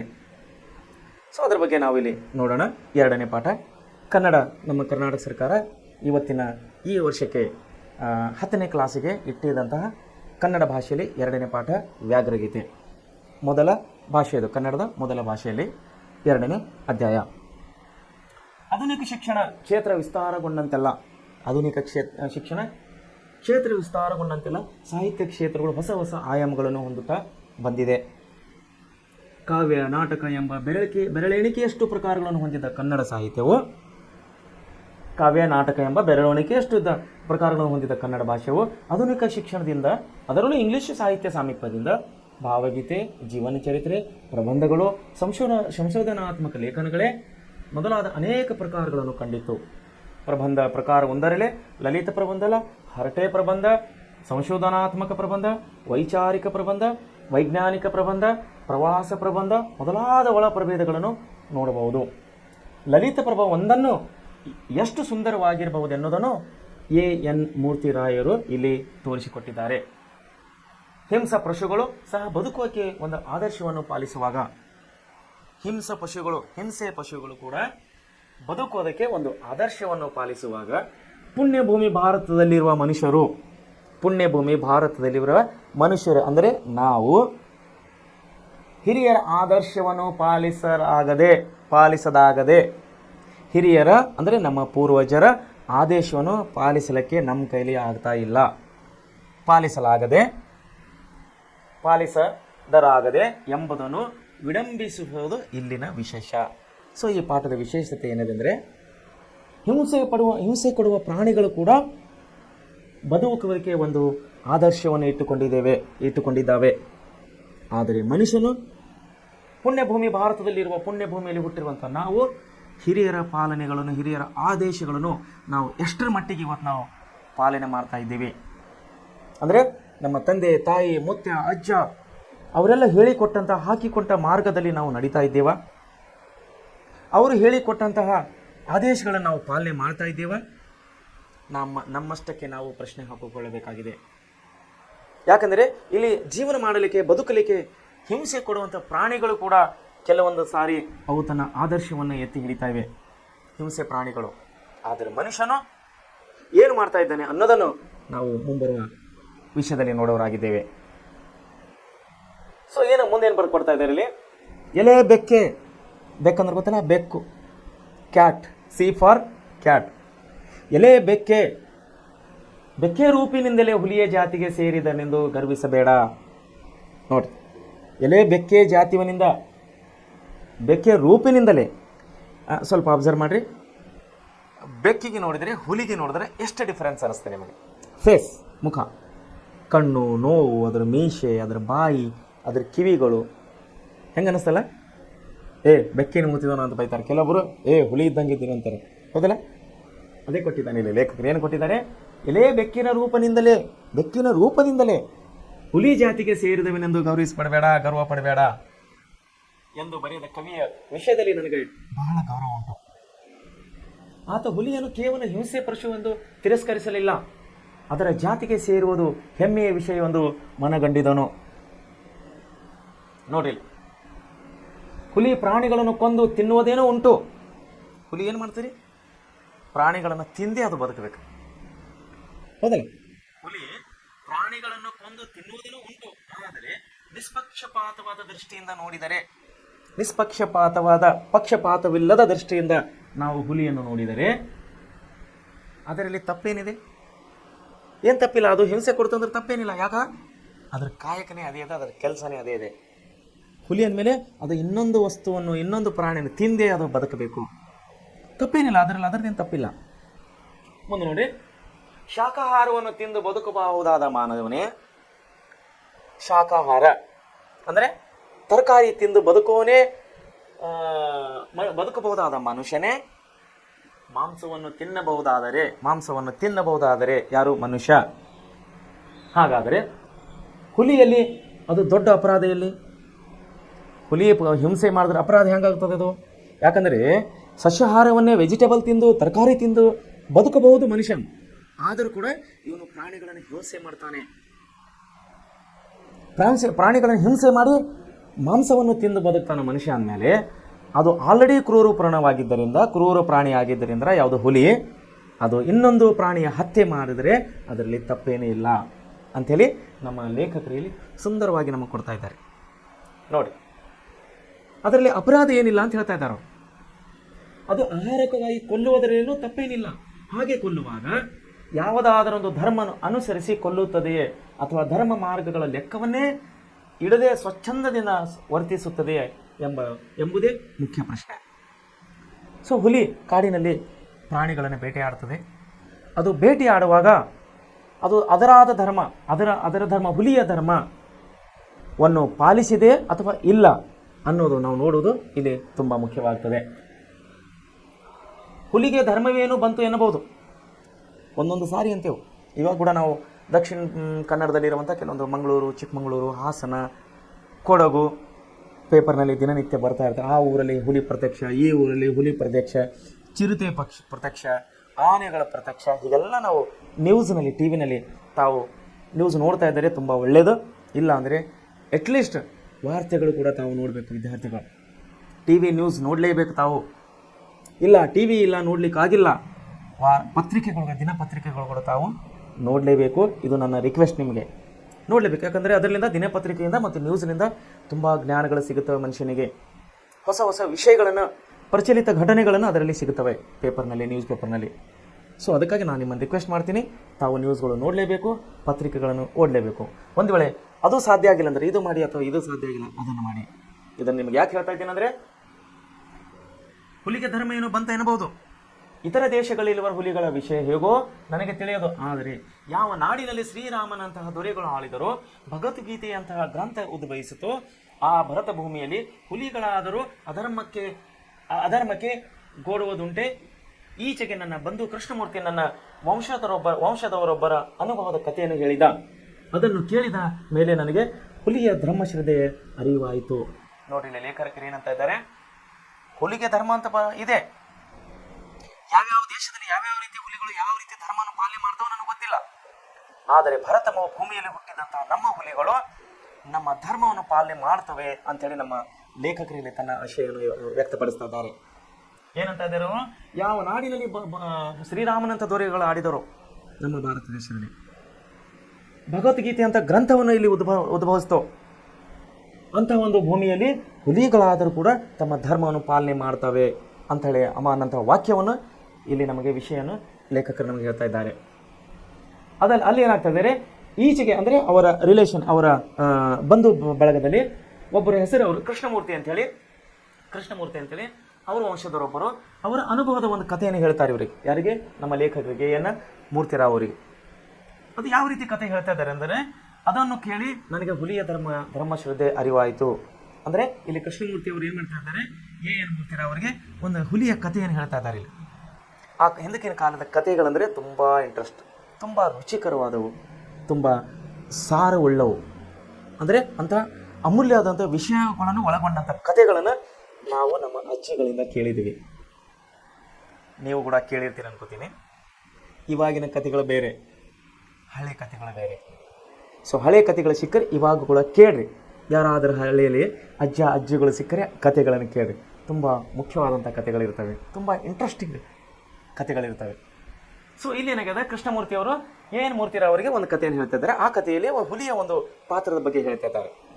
ಆ ಪಾತ್ರವನ್ನು ಕೇಳಿ ಇವ್ರು ಏನಂತಾರೆ, ನಮ್ಮ ಕೃತಿಕಾರರು ಹುಲಿಗೂ ಕೂಡ ಧರ್ಮಶ್ರದ್ಧೆ ಇದೆ ಅನ್ನೋದು ನನಗೆ ಅರಿವು ಆಯಿತು ಅಂತೇಳಿ ಇಲ್ಲಿ ಹೇಳ್ತಾ ಇದ್ದಾರೆ. ಅದಕ್ಕೂ ಕೂಡ ಧರ್ಮ ಇದೆ ಹುಲಿಗೂ ಕೂಡ ಅನ್ನೋದನ್ನು ಆ ಕಥೆಯ ಮೂಲಕ ಅವರು ಕೇಳಿಕೊಂಡಿದ್ದಾರೆ. ಸೊ ಹಾಗಾದರೆ ಯಾವ ಕಥೆ ಅದು, ಯಾವ ಕಥೆಯೇ ಹೇಳಿದರು ಇಲ್ಲಿ ಕೃಷ್ಣಮೂರ್ತಿ ಅವರು, ಅವರ ಬಳಗದವರು? ನಾವಿಲ್ಲಿ ಮುಂದೆ ನೋಡೋಣ. ಕೃಷ್ಣಮೂರ್ತಿಯ ಅಜ್ಜಂದರು ತುಮಕೂರು ಜಿಲ್ಲೆಯ ಒಂದು ಹಳ್ಳಿಯವರು. ಅವರ ಹಿರಿಯರು ಸಣ್ಣದೊಂದು ಸಂಸ್ಥಾನದಲ್ಲಿ ಮಂತ್ರಿ ಆಗಿದ್ದರು. ತಮ್ಮ ರಾಜಭಕ್ತಿಗಾಗಿ ಹೆಸರು ಪಡೆದವರು. ತಮ್ಮ ಕಥಾನಾಯಕರ ಕಾಲಕ್ಕೆ ಮಂತ್ರಿತ್ವ ಹೋಗಿ ಕೇವಲ ಶಾನುಭೋಗಕ್ಕೆ ಮಾತ್ರ ಉಳಿದಿತ್ತು. ಆದರೂ ಶಾನುಭೋಗರು ತಮ್ಮ ವಂಶದ ಕೀರ್ತಿಗೆ ಕುಂದು ತರದಂತೆ ಕಿರ್ದಿ ಪುಸ್ತಕವನ್ನು ನಿಷ್ಠೆಯಿಂದ ಕಾಪಾಡಿಕೊಂಡು ಮಸಿಯ ಕಾಣಿಕೆಗಾಗಿ ರೈತರನ್ನು ಪೀಡಿಸದೆ ದೇವರು ಕೊಟ್ಟಷ್ಟರಲ್ಲಿ ತೃಪ್ತಿಗೊಂಡು ಜೀವನ ನಡೆಸ್ತಾ ಇದ್ದರು. ಅವರ ಭಾಗಕ್ಕೆ ಕಿರ್ದಿ ಪುಸ್ತಕ ಕೇವಲ ಒಂದು ಜೀವನದ ಆಧಾರವಲ್ಲ, ಅವರ ರಾಜಭಕ್ತಿಯ ಲಾಂಛನವಾಗಿತ್ತು. ನೋಡಿ, ಕೃಷ್ಣಮೂರ್ತಿ ಅಜ್ಜಂದರು ಯಾರು? ಮೂರ್ತಿಯರ ಸಂಬಂಧಿಕರು ಇವರು. ಯಾರು? ಕೃಷ್ಣಮೂರ್ತಿಯವರು. ಅವರು ಎಲ್ಲಿನವರು ಅಂತ? ತುಮಕೂರು ಜಿಲ್ಲೆಯ ಒಂದು ಹಳ್ಳಿಯವರು. ಅವರ ಹಿರಿಯರು ಸಣ್ಣದೊಂದು ಸಂಸ್ಥಾನದಲ್ಲಿ, ನಾನು ಇತಿಹಾಸ ಪಾಠದಲ್ಲಿ ಹೇಳಿದ್ದೇನೆ, ಸಣ್ಣ ಸಣ್ಣ ಸಂಸ್ಥಾನಗಳು ನಮ್ಮ ಕಡೆ ತುಂಬ ದೇಶೀಯ ಸಂಸ್ಥಾನಗಳಿದ್ದು, ಒಂದು ಸಣ್ಣ ಸಂಸ್ಥಾನದಲ್ಲಿ ಮಂತ್ರಿ ಆಗಿದ್ದರು. ತಮ್ಮ ರಾಜಭಕ್ತಿಗಾಗಿ ಹೆಸರು ಪಡೆದವರು, ಅವರ ರಾಜ್ಯದಲ್ಲಿ ಒಳ್ಳೆಯ ಕೆಲಸ ಮಾಡಿದ್ದಕ್ಕಾಗಿ ಒಳ್ಳೆಯ ಹೆಸರನ್ನು ಪಡೆದವರು. ನಮ್ಮ ಕಥಾನಾಯಕದ ಕಾಲಕ್ಕೆ ಮಂತ್ರಿತ್ವ ಹೋಗಿ, ಅಂದರೆ ಮಂತ್ರಿ ಪದವಿಯನ್ನು ಕಳೆದುಕೊಂಡು ಕೇವಲ ಶಾನುಭೋಗಕ್ಕೆ ಮಾತ್ರ ಉಳಿದಿತ್ತು. ಶಾನುಭೋಗ ಅಂದರೆ ನಾನು ಹೇಳಿದಲ್ಲ, ಕಂದಾಯ ವಸೂಲಿಗಾರರಿಗೆ ಶಾನುಭೋಗರು ಅಂತೇಳಿ ಕರೀತಾರೆ. ಆದರೂ ಶಾನುಭೋಗರು ತಮ್ಮ ವಂಶದ ಕೀರ್ತಿಗೆ ಕುಂದು ತರದಂತೆ ಕಿರ್ದಿ ಪುಸ್ತಕ, ನಾನಿಲ್ಲಿ ಕಠಿಣ ಶಬ್ದಗಳಲ್ಲಿ ಹೇಳಿನಿ. ಕಿರ್ದಿ ಪುಸ್ತಕ ಅಂದ್ರೆ ಕಂದಾಯದ ವಿವರವನ್ನು ಒಳಗೊಂಡಂತಹ ಪುಸ್ತಕ, ಭೂ ಕಂದಾಯ ವಿಷಯವನ್ನು ಒಳಗೊಂಡಂಥ ಪುಸ್ತಕಕ್ಕೆ ಕಿರ್ದಿ ಪುಸ್ತಕ ಅಂತೇಳಿ ನಾನು ಮುಂಚೆ ನಿಮಗೆ ಕಠಿಣ ಶಬ್ದಗಳಲ್ಲಿ ಹೇಳಿದ್ದೇನೆ. ಸೊ ಅದೇ ಹೇಳ್ತಾ ಇದ್ದಾರೆ ಇಲ್ಲಿ, ಕಿರ್ದಿ ಪುಸ್ತಕವನ್ನು ನಿಷ್ಠೆಯಿಂದ ಕಾಪಾಡಿಕೊಂಡು, ಅಂದರೆ ಕಾಪಾಡಿಕೊಂಡಂದ್ರೆ ಅರ್ಥನು ಉಳಿಸಿಕೊಂಡು, ಮಸಿಯ ಕಾಣಿಕೆಗೆ, ಮಸಿ ಅಂದ್ರೆ ನಾನು ಕಠಿಣ ಶಬ್ದದಲ್ಲಿ ತಿಳಿಸಿದೆ ನಿಮಗೆ, ರೈತರು ಶಾನುಭೋಗರಿಗೆ ಕಂದಾಯ ವಸೂಲಿಯ ಸಮಯದಲ್ಲಿ ಬಂದಾಗ ಕೊಡುವಂಥ ಒಂದು ಚಿಕ್ಕ ಕಾಣಿಕೆ, ದಟ್ ಕಾಲ್ಡ್ ಏನದು? ಮಸಿ ಕಾಣಿಕೆ ಅಂತೇಳಿ. ಸೊ ಆ ಮಸಿ ಕಾಣಿಕೆ ಸಲುವಾಗಿ, ಮಸಿಯ ಕಾಣಿಕೆಗಾಗಿ ರೈತರನ್ನು ಪೀಡಿಸದೆ ರೈತರಿಗೆ ಇವರು ತೊಂದರೆ ಕೊಡ್ತಾ ಇದ್ದಿಲ್ಲ. ಯಾರು? ಶಾನುಭೋಗರು. ದೇವರು ಕೊಟ್ಟಷ್ಟರಲ್ಲೇ ತೃಪ್ತಿಗೊಂಡು, ದೇವರು ಅವರಿಗೆ ಎಷ್ಟು ಕೊಟ್ಟಿದ್ದಾರೆ ಅಷ್ಟರಲ್ಲೇ ತೃಪ್ತಿಗೊಂಡು ಜೀವನ ನಡೆಸ್ತಾ ಇದ್ದರು. ಯಾರು? ನಮ್ಮ ಮೂರ್ತಿರಾವ್ ಅವರ ಸಂಬಂಧಿಕರು, ಕೃಷ್ಣಮೂರ್ತಿಯವರ ಹಿರಿಯರು. ಅವರ ಭಾಗಕ್ಕೆ ಕಿರ್ದಿ ಪುಸ್ತಕ ಅಂದರೆ ಅದು ಒಂದು ಕೇವಲ ಪುಸ್ತಕವಲ್ಲ, ಆಧಾರವಲ್ಲ, ಅದು ರಾಜಭಕ್ತಿಯ ಲಾಂಛನವಾಗಿತ್ತು ಅಂತೇಳಿ ಇಲ್ಲಿ ಕೃಷ್ಣಮೂರ್ತಿಯವರು ತಿಳಿಸ್ತಾ ಇದ್ದಾರೆ. ಒಂದು ಬಾರಿ ಅವರು ಇರುಸಾಲಿಗಾಗಿ, ನೋಡ್ರಿ, ನಾನು ರೈತರಿಂದ ಸಂಗ್ರಹಿಸಿದ ಕಂದಾಯದ ಮೊತ್ತವನ್ನು ಖಜಾನೆಗೆ ಸಲ್ಲಿಸುವುದು. ರೈತರಿಂದ ಸಂಗ್ರಹಿಸಿದ ಕಂದಾಯ ಮೊತ್ತವನ್ನು ದುಡ್ಡನ್ನು ಒಯ್ದು ಖಜಾನೆಗೆ ತುಂಬುವುದಕ್ಕೆ ಇರಸಾಲೆ ಅಂತೇಳಿ ಕರೀತಾರೆ. ನಾನು ಇದು ನಿಮಗೆ ಕಠಿಣ ಶಬ್ದದಲ್ಲಿ ಇದು ಟಿಪ್ಪಣಿಗಳಲ್ಲಿ ನಾನು ನಿಮ್ಮನ್ನು ತಿಳಿಸಿದ್ದೇನೆ. ಸೊ ಏನಂತಾರೆ, ಒಂದು ಬಾರಿ ಇರಿಸಾಲಿಗಾಗಿ ಅಂದರೆ ಕಲೆಕ್ಟ್ ಮಾಡಿದಂತಹ ಕಂದಾಯ ಹಣವನ್ನು ಕಟ್ಟಲಿಕ್ಕೆ ಎಲ್ಲಿಗೆ ಹೋಗಬೇಕಾಗಿತ್ತು? ಚಿಕ್ಕನಾಯಕನಹಳ್ಳಿಗೆ ಹೋಗಿದ್ದರು. ಯಾರು? ಕೃಷ್ಣಮೂರ್ತಿಯವರ ಹಿರಿಯರು. ಖಜಾನೆಗೆ ಹಣ ಕಟ್ಟಿ ಸ್ನೇಹಿತರನ್ನು ನೋಡಿಕೊಂಡು ಅಲ್ಲಿಂದ ವಾಪಸ್ಸು ಹೊರಡುವ ವೇಳೆಗೆ ಸಂಜೆ 6 ಗಂಟೆ ಆಗಿತ್ತು. ಎಷ್ಟಾಗಿತ್ತು? ಸಂಜೆ 6 ಗಂಟೆ. ಅವರು ತಮ್ಮ ಹಳ್ಳಿಯನ್ನು ತಲುಪಬೇಕಾದರೆ ಮದಲಿಂಗನ ಕಣಿವೆಯನ್ನು ದಾಟಿ ಹೋಗಬೇಕಾಗಿತ್ತು. ಇವರು ಹಿರಿಯರು, ಯಾರು? ಕೃಷ್ಣಮೂರ್ತಿ ಹಿರಿಯರು ತಮ್ಮ ಊರಿಗೆ ಮುಟ್ಟಬೇಕಾದರೆ ಮದಲಿಂಗನ ಕಣಿವೆಯನ್ನು ದಾಟಿ ಹೋಗಬೇಕಾಗಿತ್ತು. ಆಲ್ರೆಡಿ ಟೈಮ್ ಸಂಜೆ 6 ಗಂಟೆ ಆಗಿತ್ತಲ್ಲಿ. ಕಾಡು ದಾರಿ ಆದರೂ ಬೆಳದಿಂಗಳ ದಿನ, ಕಾಡು ದಾರಿ ಇದ್ದರೂ ಕೂಡ ಸಾಯಂಕಾಲ 6 ಗಂಟೆ ಸಮಯ ಆದರೂ ಕೂಡ ಇನ್ನೂ ಬೆಳಕು ಇತ್ತು. ಸ್ವಲ್ಪ ದೊಡ್ಡ ಹೆಜ್ಜೆ ಹಾಕಿ, ಅಂದರೆ ಸ್ವಲ್ಪ ಬಡ ನಡೀತೀವಂತಲೇ, ಬೇಗ ನಡಿಯಪ್ಪ ಅಂತೀವಲ್ಲ ನಾವು. ಸ್ವಲ್ಪ ದೊಡ್ಡ ಹೆಜ್ಜೆ ಅಂದ್ರೆ ಏನು? ಬೇಗ ನಡಿಯಪ್ಪ ಅಂದಂಗೆ. ಸ್ವಲ್ಪ ದೊಡ್ಡ ಹೆಜ್ಜೆ ಹಾಕಿದರೆ ಊಟದ ಹೊತ್ತಿಗೆ ಅಂದರೆ ರಾತ್ರಿ ಊಟದ ಹೊತ್ತಿಗೆ ಊರು ಸೇರಿಕೊಳ್ಳಬಹುದು ಎಂದುಕೊಂಡು ಬೇಗ ಇವರು ನಡೀತಾ ಬರ್ತಾ ಇದ್ದಾರೆ ಕಾಡಿನಲ್ಲಿ. ಯಾರು? ಕೃಷ್ಣಮೂರ್ತಿಯವರ ಹಿರಿಯರು. ಆದರೂ ಅವರ ಕಣಿವೆಗೆ ಬರುವ ವೇಳೆಗೆ ರಾತ್ರಿ ಲಗ್ಗೆ ಇಟ್ಟಿತ್ತು, ಅಂದರೆ ರಾತ್ರಿ ಆಗಿತ್ತು. ಹಸಿವಿನ ಜೊತೆಗೆ ಭಯವೂ ಸೇರಿತ್ತು ಇವರಿಗೆ. ಒಂದು ಹಸಿವೆ ಆಗಿತ್ತು, ರಾತ್ರಿ ಕತ್ತಲಾಗಿದ್ದರಿಂದ ಭಯ ಕೂಡ ಸೇರಿತ್ತು.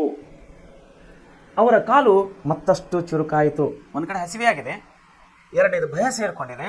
ಕಾಡಿನ ನಡ್ಕೋತ ಹೋಗ್ತಾ ಇದ್ದಾರೆ. ಕಾಲು ಇನ್ನೂ ಹೆಜ್ಜೆ ಸ್ಪೀಡಾಗಿ, ಹೆಜ್ಜೆಯನ್ನು ಇನ್ನೂ ಹೆಚ್ಚೆಚ್ಚಾಗಿ ಮುಂದೆ ಬೇಗ ಹೆಜ್ಜೆ ಇಡ್ತಾ ಮುಂದೆ ಬರ್ತಾ ಇದ್ದಾರೆ. ರಸ್ತೆಗೆ ಸ್ವಲ್ಪ ದೂರದಲ್ಲಿ ಇದ್ದ ಗುಹೆಯಲ್ಲಿ ಕಾಡಿನಲ್ಲಿ ಏನಿರ್ತಾವ? ಗುಹೆಗಳಿರ್ತಾವ. ಗುಹೆಯಲ್ಲಿ ಹುಲಿಯೊಂದನ್ನು ಮಲಗಿತ್ತು. ನೋಡಿ, ಹುಲಿಯೊಂದನ್ನು ಮಲಗಿತ್ತು. ಏನು ಮಾಡಿತ್ತು? ಹುಲಿ ಇಲ್ಲಿ ಮಲ್ಕೊಂಡಿದ್ರಿ. ದಿನವೆಲ್ಲ ನಿದ್ದೆ ಮಾಡಿ ಆಗ ತಾನೇ ಆಕಳಿಸುತ್ತಾ ಎದ್ದ. ದಿನವೆಲ್ಲ ನಿದ್ದೆ ಮಾಡಿ ಆವಾಗ ತಾನೇ, ಅಂದರೆ ಇವರು ಎಲ್ಲಿದ್ದೇನು ದಾರಿಯಲ್ಲಿ ಹೋಗ್ತಾ ಇದ್ದಾರಲ್ಲ ಗವಿ ಹತ್ತಿರಲಿಂದ, ಆವಾಗ ತಾನೇ ಆ ಹುಲಿ ಎದ್ದಿತ್ತು. ಆಗ ತಾನೇ ಆಕಳಿಸುತ್ತಾ. ಹೆಂಗೆ ಎದ್ದಿತ್ತಂತದು? ಅಂತ ಆಕಳಿಸ್ತಾ, ಮನುಷ್ಯ ಹೇಳುವಾಗ ಕೂಡ ಆಕಳಿಸ್ತಾ ಹೇಳ್ತಾನೆ. ದನ, ಕರು, ಪ್ರಾಣಿ, ಪಶು ಎಲ್ಲವೂ ತನ್ನ ಆಕಳಿಕೆಯನ್ನು ತೆಗೆದು, ಅಂದರೆ ತನ್ನ ಆಯಾಸವನ್ನು ತೆಗೆದು ಎದ್ದು ಕುಂದಿರ್ತವೆ. ತಾನೇ ಆಕಳಿಸ್ತಾ ಎದ್ದು ಹುಲಿಗೆ ತನ್ನ ಹೊಟ್ಟೆ ಬರಿದಾಗಿದೆ ಎಂದು ಭಾವಿಸ್ತು. ಎದ್ದ ತಕ್ಷಣ ಅದಕ್ಕೆ ಏನು ಗೊತ್ತಾಯ್ತು? ಯಪ್ಪ, ಹೊಟ್ಟೆ ಖಾಲಿ ಆಗಿದೆ, ಹಸಿವೆ ಆಗಿದೆ ಅಂತ ಹೇಳಿ ಅದಕ್ಕೆ ಸ್ವಲ್ಪ ನೆನಪಾಯ್ತು. ಯಾರಿಗೆ? ಹುಲಿಗೆ. ವಿಧಿ ಆಹಾರಕ್ಕೆ ಏನನ್ನು ಒದಗಿಸುವುದೋ, ವಿಧಿ ಅಂದರೆ ನಮ್ಮ ಹಣೆ ಬರ ಅಂದಂಗೆ. ಹುಲಿಯನ್ನು ವಿಚಾರ ಮಾಡ್ತಾ ಇದೆ. ವಿಧಿ ಆಹಾರಕ್ಕೆ ಏನು ಒದಗಿಸ್ತದೋ ಅಂದರೆ ದೇವರು ಏನು ಕೊಡ್ತಾನೋ ಎಂದು ಯೋಚಿಸ್ತಾ ಅಂತ ಯೋಚನೆ ಮಾಡುತ್ತಾ ಒಂದೆರಡು ಸಾರಿ ಮೈ ಮುರಿದು, ಎದ್ದಿನ ಮನುಷ್ಯ ಏನು ಮಾಡ್ತಾನೆ? ಒಂದೆರಡು ಸಾರಿ ಮೈ ಮುರಿತಾನೆ, ಗೊತ್ತಲ್ಲ? ಸೇಮ್ ಪ್ರಾಣಿಗಳು ಕೂಡ ಒಂದೆರಡು ಸಾರಿ ಮೈ ಮುರಿದು ಹೊರಟಿತ್ತು. ಬಂತೀಗ ಹೊರಗೆ. ಎಲ್ಲಿಂದ ಹೊರಗೆ ಬಂತು? ಗುಹೆ ಒಳಗಿಂದ ಹೊರಗಡೆ ಬರ್ತಾ ಇದೆ. ಬಂಡೆಗಳ ಮರೆಯಲ್ಲೇ ನೋಡಿ, ಬಂಡೆಗಳ ಮರೆಯಲ್ಲೇ ಅಂದರೆ ಅದರ ಪಕ್ಕದಲ್ಲಿಯೇ ಅಥವಾ ಮರೆಯಲ್ಲಿಯೇ ನಡೆಯುತ್ತಿದ್ದಾಗ ಇದ್ದಕ್ಕಿದ್ದ ಹಾಗೆ ಮಧುರವಾದ ಗಂಧವೊಂದು ಅದರ ಘಾಣೇಂದ್ರಿಗೆ ಆಕ್ರಮಿಸಿತ್ತು. ಬಂಡೆಯ ಪಕ್ಕದಲ್ಲಿ ಹುಲಿ ಕಡಿದು ಬರ್ತಾ ಇದೆ. ಆ ಹುಲಿ ಬಂಡೆ ಆಚೆಗಳಿಂದ ಇವರು ಹಿರಿಯರು, ಯಾರು? ಕೃಷ್ಣಮೂರ್ತಿಯವರು ಹಿರಿಯರು ಊರಿಗೆ ಹೋಗ್ತಾ ಇದ್ದಾರೆ. ಎಲ್ಲಿ ಹೋಗಿದ್ದಾರೆ ಅವರು? ಕಂದಾಯವನ್ನು ಕಟ್ಟಲಿಕ್ಕೆ. ಎಲ್ಲಿಗೆ? ಚಿಕ್ಕನಾಯಕನ ಹಳ್ಳಿಗೆ ಹೋಗಿ ಕಂದಾಯದ ಹಣ ಕಟ್ಟಿ ಹೊಳ್ಳಿ ಮರಳಿ ಇವರು ಊರಿಗೆ ಬರುವಾಗ, ಕಾಡಿನಲ್ಲಿ ಬರುವಾಗ ಈ ಘಟನೆಯಲ್ಲಿ ನಡೀತಾ ಇದೆ. ಸೊ ಗಂಧದ ವಾಸನೆ ಬಂತಂತ ಹುಲಿಗೆ. ಎದರ ಮುಖಾಂತರ ಬಂತಂಥದ್ದು? ಘಾಣೇಂದ್ರಿಯ, 5 ಪಂಚೇಂದ್ರಿಯ ಅಂತ ಹೇಳಿದೆ ನಿಮಗೆ. 5 ಇಂದ್ರಗಳು: ಕಣ್ಣು, ಮೂಗು, ಕಿವಿ, ನಾಲಿಗೆ, ಇನ್ನೊಂದು ಯಾವುದು? ಕಣ್ಣು, ಕಿವಿ, ಮೂಗು, ನಾಲಿಗೆ ಮತ್ತು ಚರ್ಮ. ಈ 5ಗಳನ್ನು ಕೂಡಿ ನಾವು ಪಂಚೇಂದ್ರಿಯ ಅಂತೇಳಿ ಕರಿತೀವಿ. ಅದರಲ್ಲಿ ಮೂಗಿಗೆ ಘಾಣೇಂದ್ರಿಯ ಅಂತೇಳಿ ಕರಿತೇವೆ. ಯಾಕಂದರೆ ಇದು ವಾಸನೆಯನ್ನು ಕೊಡ್ತದೆ ನಮಗೆ. ಅಕ್ಕಪಕ್ಕ ಮನೆಯವರು ಏನು ಅಡುಗೆ ಮಾಡ್ತಾ ಇದ್ದಾರೆ ಅನ್ನೋದು ನಮಗೆ ಮೂಗಿನ ಮೂಲಕ ನಾವು ತಿಳ್ಕೊತೀವಿ. ಇವ್ರ ಮನೆಯಲ್ಲಿ ಇವತ್ತು ಸ್ಪೆಷಲ್ ಪಲಾವ್ ಆಗ್ತಾ ಇದೆ ಅಂಥೇಳಿ, ಹೌದಲ್ಲ? ಸೊ ಇದಕ್ಕೆ ಘಾಣೇಂದ್ರಿಯ ಅಂತೇಳಿ ಕರಿತೀವಿ, ಅದಕ್ಕೆ ಮೂಗಿಗೆ. ಸೊ ಬಂಡೆಗಲ್ಲಿನ ಪಕ್ಕದಲ್ಲಿ ಹುಲಿ ಇದೆ. ಬಂಡೆಗಲ್ಲಿನ ಆಚೆಯಿಂದ ಇವರು ಹೋಗ್ತಾ ಇದ್ದಾರೆ. ಜನರು ಹೋಗುವುದು ವಾಸನೆ ಅನ್ನೋದು ಈ ಹುಲಿಗೆ ಬಿತ್ತು. ನೋಡಿ, ಘಾಣೇಂದ್ರಿಯ ಮೂಲಕ ಆಕ್ರಮಿಸಿತು. ಈ ಸುವಾಸನೆಯ ಜಾಡನ್ನು ಹಿಡಿದು, ಈ ವಾಸನೆ ಎಲ್ಲಿ ಬರ್ತಾ ಇದೆ ಅಂತೇಳಿ ಅದರ ಜಾಡನ್ನು ಹಿಡಿದು ನಿಶ್ಶಬ್ದವಾಗಿ, ಅಂದರೆ ಸೌಂಡ್ ಮಾಡದ ಹಾಗೆ, ಯಾವುದೇ ಶಬ್ದ ಮಾಡದ ಹಾಗೆ ನಿಶ್ಶಬ್ದವಾಗಿ ನಡೆಯುತ್ತಾ ರಸ್ತೆಯ ಬಳಿಗೆ ಬಂದು ಶಾನುಭೋಗರನ್ನು ಕಂಡಿತ್ತು. ಯಾರು ಕಂಡ್ರು? ಹುಲಿ ಶಾನುಭೋಗನನ್ನು ಕಂಡಿತ್ತು. ಅವರ ದುಂಡು ದುಂಡಾದ ಶರೀರವನ್ನು ನೋಡಿ, ಶಾನುಭೋಗರ ದುಂಡು ದುಂಡಾದ ಶರೀರವನ್ನು ನೋಡಿ ಹುಲಿಗೆ ಪರಮಾನಂದವಾಯಿತು. ಅತೀ ಆನಂದವಾಯಿತು ಅದಕ್ಕೆ. ಯಾರಿಗೆ? ಹುಲಿಗೆ. ಯಾಕೆ? ದುಂಡು ದುಂಡಾದ ಶರೀರವನ್ನು ನೋಡಿ. ಹಸಿವೆ ಆಗಿದಲ್ಲ ಹುಲಿಗೆ. ಓಕೆ. ಸೊ ಹುಲಿಯ ಆನಂದಕ್ಕೆ ಕೊರತೆಗೆ ಬಂದಿತ್ತು. ಹುಲಿಯ ಆನಂದಕ್ಕೆ ಕೊರತೆ ಬಂದಿತ್ತು. ಆ ಶಾನುಭೋಗರು ಹುಲಿಗೆ ಅಭಿಮುಖರಾಗಿ ಹುಲಿಗೆ ಅಭಿಮುಖರಾಗದೆ, ಅಭಿಮುಖ ಅಂದರೆ ಎದುರು ಬದುರು. ಆ ಕಡೆ ಮನುಷ್ಯ ಬರ್ತಾ ಇದ್ದಾರೆ, ನಾವು ಈ ಕಡೆದೇನು ಹೋಗ್ತೀವಲ್ಲ ಅದನ್ನು ಅಭಿಮುಖ ಅಂತೇಳಿ ನಾವು ಕರಿತೀವಿ. ಹುಲಿಗೆ ಅಭಿಮುಖರಾಗದೆ ಅಂದರೆ ಹುಲಿಯ ಎದುರು ಹೋಗದೆ ಅದರ ಕಡೆಗೆ ಬೆನ್ನು ತಿರುಗಿಸಿ, ಯಾರ ಕಡೆಗೆ? ಹುಲಿಯ ಕಡೆಗೆ ಬೆನ್ನು ತಿರುಗಿಸಿ ನಡೆಯುತ್ತಿದ್ದರು. ಯಾರು? ಶಾನುಭೋಗರು. ಯಾರನ್ನೇ ಆಗಲಿ ಭರತ ಖಂಡದ ಹುಲಿಗಳು ಅಂದರೆ ನಮ್ಮ ಭಾರತ ದೇಶದ ಹುಲಿಗಳು ಹಿಂದಿನಿಂದ ಹಾರಿ ಕೊಲ್ಲುವುದಿಲ್ಲ, ಹಿಂದಿನಿಂದ ಹೋಗಿ ಬೇಟೆ ಮಾಡುವುದಿಲ್ಲ, ಕೊಲ್ಲುವುದಿಲ್ಲ. ಭರತ ಖಂಡದ ಹುಲಿಗಳು ಶತ್ರುವನ್ನಾದರೂ ಸರಿ ಅಥವಾ ಮಿತ್ರವನ್ನಾದರೂ ಸರಿ ಯಾರಿಗೂ ಕೂಡ ಹಿಂದಿಗಡೆಯಿಂದ ಹೋಗಿ ಬೆನ್ನ ಹಿಂದೆ ಹೋಗಿ ಬೇಟೆ ಆಡುವುದಿಲ್ಲ ನಮ್ಮ ಭರತ ಖಂಡದ ಹುಲಿಗಳು. ಆತ ಬೆನ್ನು ತಿರುಗಿಸಿರುವಾಗ, ಯಾರು? ಶಾನುಭೋಗ ಬೆನ್ನು ತಿರುಗಿಸಿದಾಗ ಕೊಲ್ಲುವುದು ಧರ್ಮವಲ್ಲ ಅಂಥೇಳಿ ಹುಲಿಗೆ ಇಲ್ಲಿ ಗೊತ್ತಾಯಿತು. ಸೊ ಮುಂದೇನಾಗ್ತಾ, ಆದ್ದರಿಂದ ಹುಲಿ ಹೇಗಾದರೂ ಮಾಡಿ ಶಾನುಭೋಗರಿಗೆ ಅಭಿಮುಖವಾಗಿ ಬರಬೇಕು. ಇಲ್ಲಿ ಹುಲಿನೇ ವಿಚಾರ ಮಾಡ್ತಾ ಇದೆ, ಅವನು ತಿರುಗಿ ಹೋಗ್ತಾ ಇದ್ದಾನಪ್ಪ, ಅವನು ಬೆನ್ನತ್ತಿ ಹೋಗಿ ಅವನನ್ನು ಸಾಯಿಸೋದು ಬೇಡ, ಬದಲಾಗಿ ಆ ಮನುಷ್ಯ ಅಂದರೆ ಆ ಶಾನುಭೋಗ ನನ್ನ ಎದುರುಗಡೆ ಬರಬೇಕು, ನನ್ನ ಎದುರಿಗೆ ಬರಬೇಕು ಅಂಥೇಳಿ ಹುಲಿ ವಿಚಾರ ಮಾಡ್ತಾ ಇದೆ. ಇಲ್ಲಿ ಏನು ಬಂತಿಲ್ಲಿ? ಅಭಿಮುಖವಾಗಿ ಬರಬೇಕು. ಆದರೆ ಅವರನ್ನು ಹಾದು ಮುಂದೆ ಹೋಗುವುದು ಕಷ್ಟ. ನಿಶಬ್ದವಾಗಿ ಅವನ ಹಿಂದೆಯೇ ನಡೆದು, ಯಾವುದು? ಹುಲಿ. ಅವನು ದಾಟಿ ಹೋಗೋದು ಕಷ್ಟ. ಯಾಕೆ? ಗೊತ್ತಾಗ್ಬಿಡುತ್ತೆ, ಓಡೋಗ್ಬಿಡ್ತಾನೆ ಅವನು. ಸೊ ಅದಕ್ಕಾಗಿ ಹುಲಿ ಏನು ಮಾಡ್ತಿದೆ? ನಿಶ್ಶಬ್ದವಾಗಿ ಅಂದರೆ ಶಾಂತವಾಗಿ ಶಾನುಭೋಗರ ಹಿಂದ್ಗಡೆ ನಡ್ಕೋಂತ ಬರ್ತಾ ಇದೆ. ಯಾರು? ಹುಲಿ.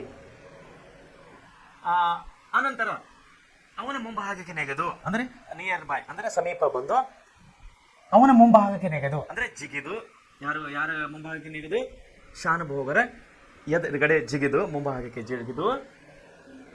ನೆಗೆದು ಕೂಡಲೇ ತಿರುಗಿ ಅವನ ಮೇಲೆ ಬೀಳಬೇಕು.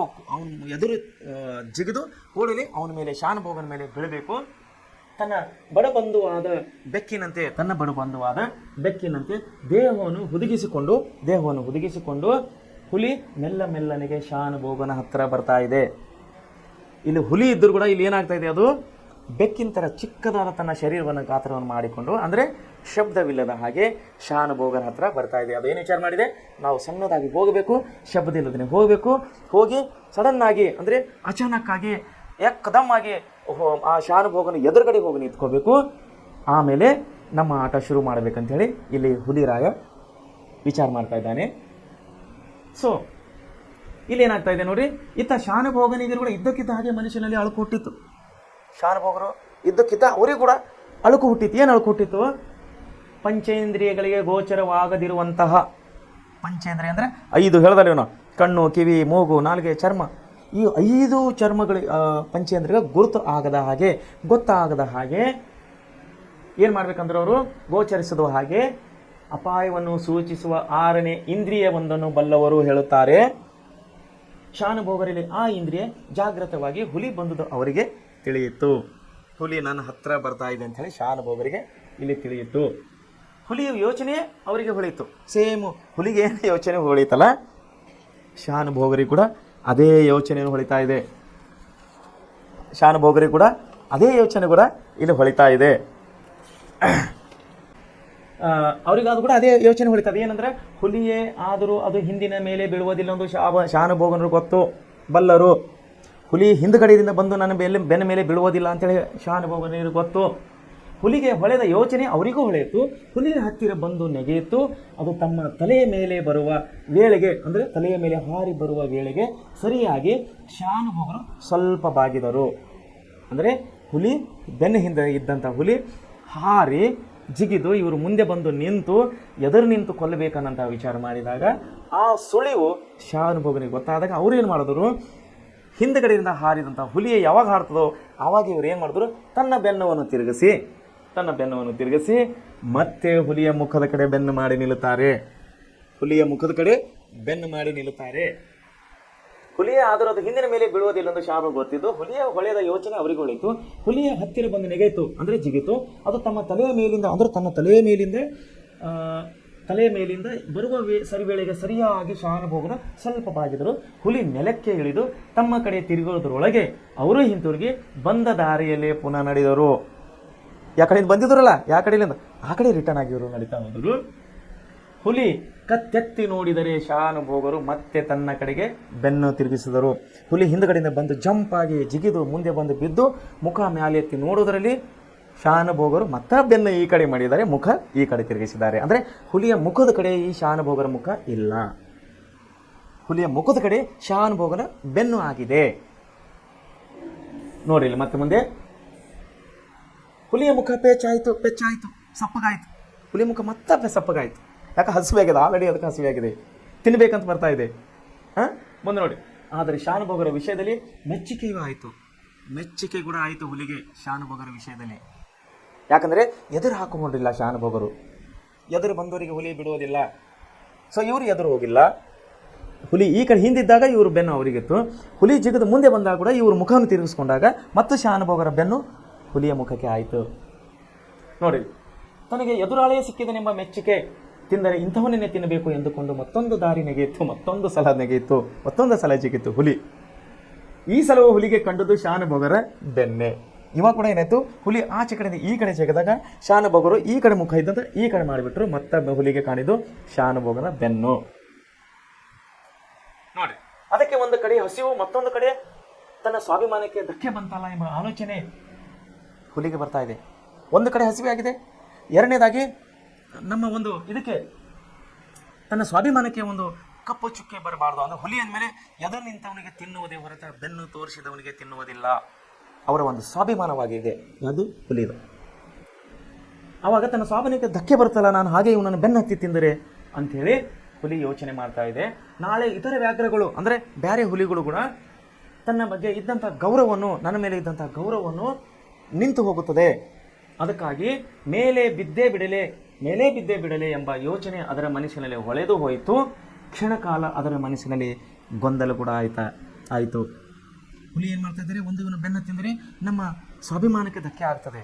ಎದುರು ಬಂದಂಥವನು ಮಾತ್ರ ತಿನ್ನೋದು ಹುಲಿಯ ಧರ್ಮ, ಬೆನ್ನು ತೋರಿಸಿದವನಿಗೆ ತಿನ್ನೋದು ಹುಲಿಯ ಧರ್ಮ ಅಲ್ಲ. ಇದು ಹುಲಿಗೆ ಮಾತ್ರವಲ್ಲ, ಮನುಷ್ಯನು ಕೂಡ ಅರ್ಥ ಮಾಡ್ಕೋಬೇಕು.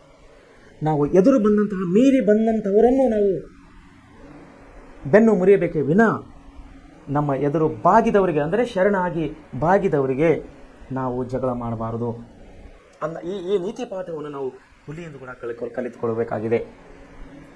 ಕ್ಷಣಕಾಲ ಕೂಡ ಹುಲಿ ಕೂಡ ಇಲ್ಲಿ ಏನಾಗಿದೆ, ಗೊಂದಲಕ್ಕೆ ಈಡಾಗ್ತದೆ. ಕ್ಷಣಕಾಲ ಕೂಡ ಅದರ ಮನುಷ್ಯನಲ್ಲಿ ಗೊಂದಲ ಆಗ್ತಾ ಇದೆ.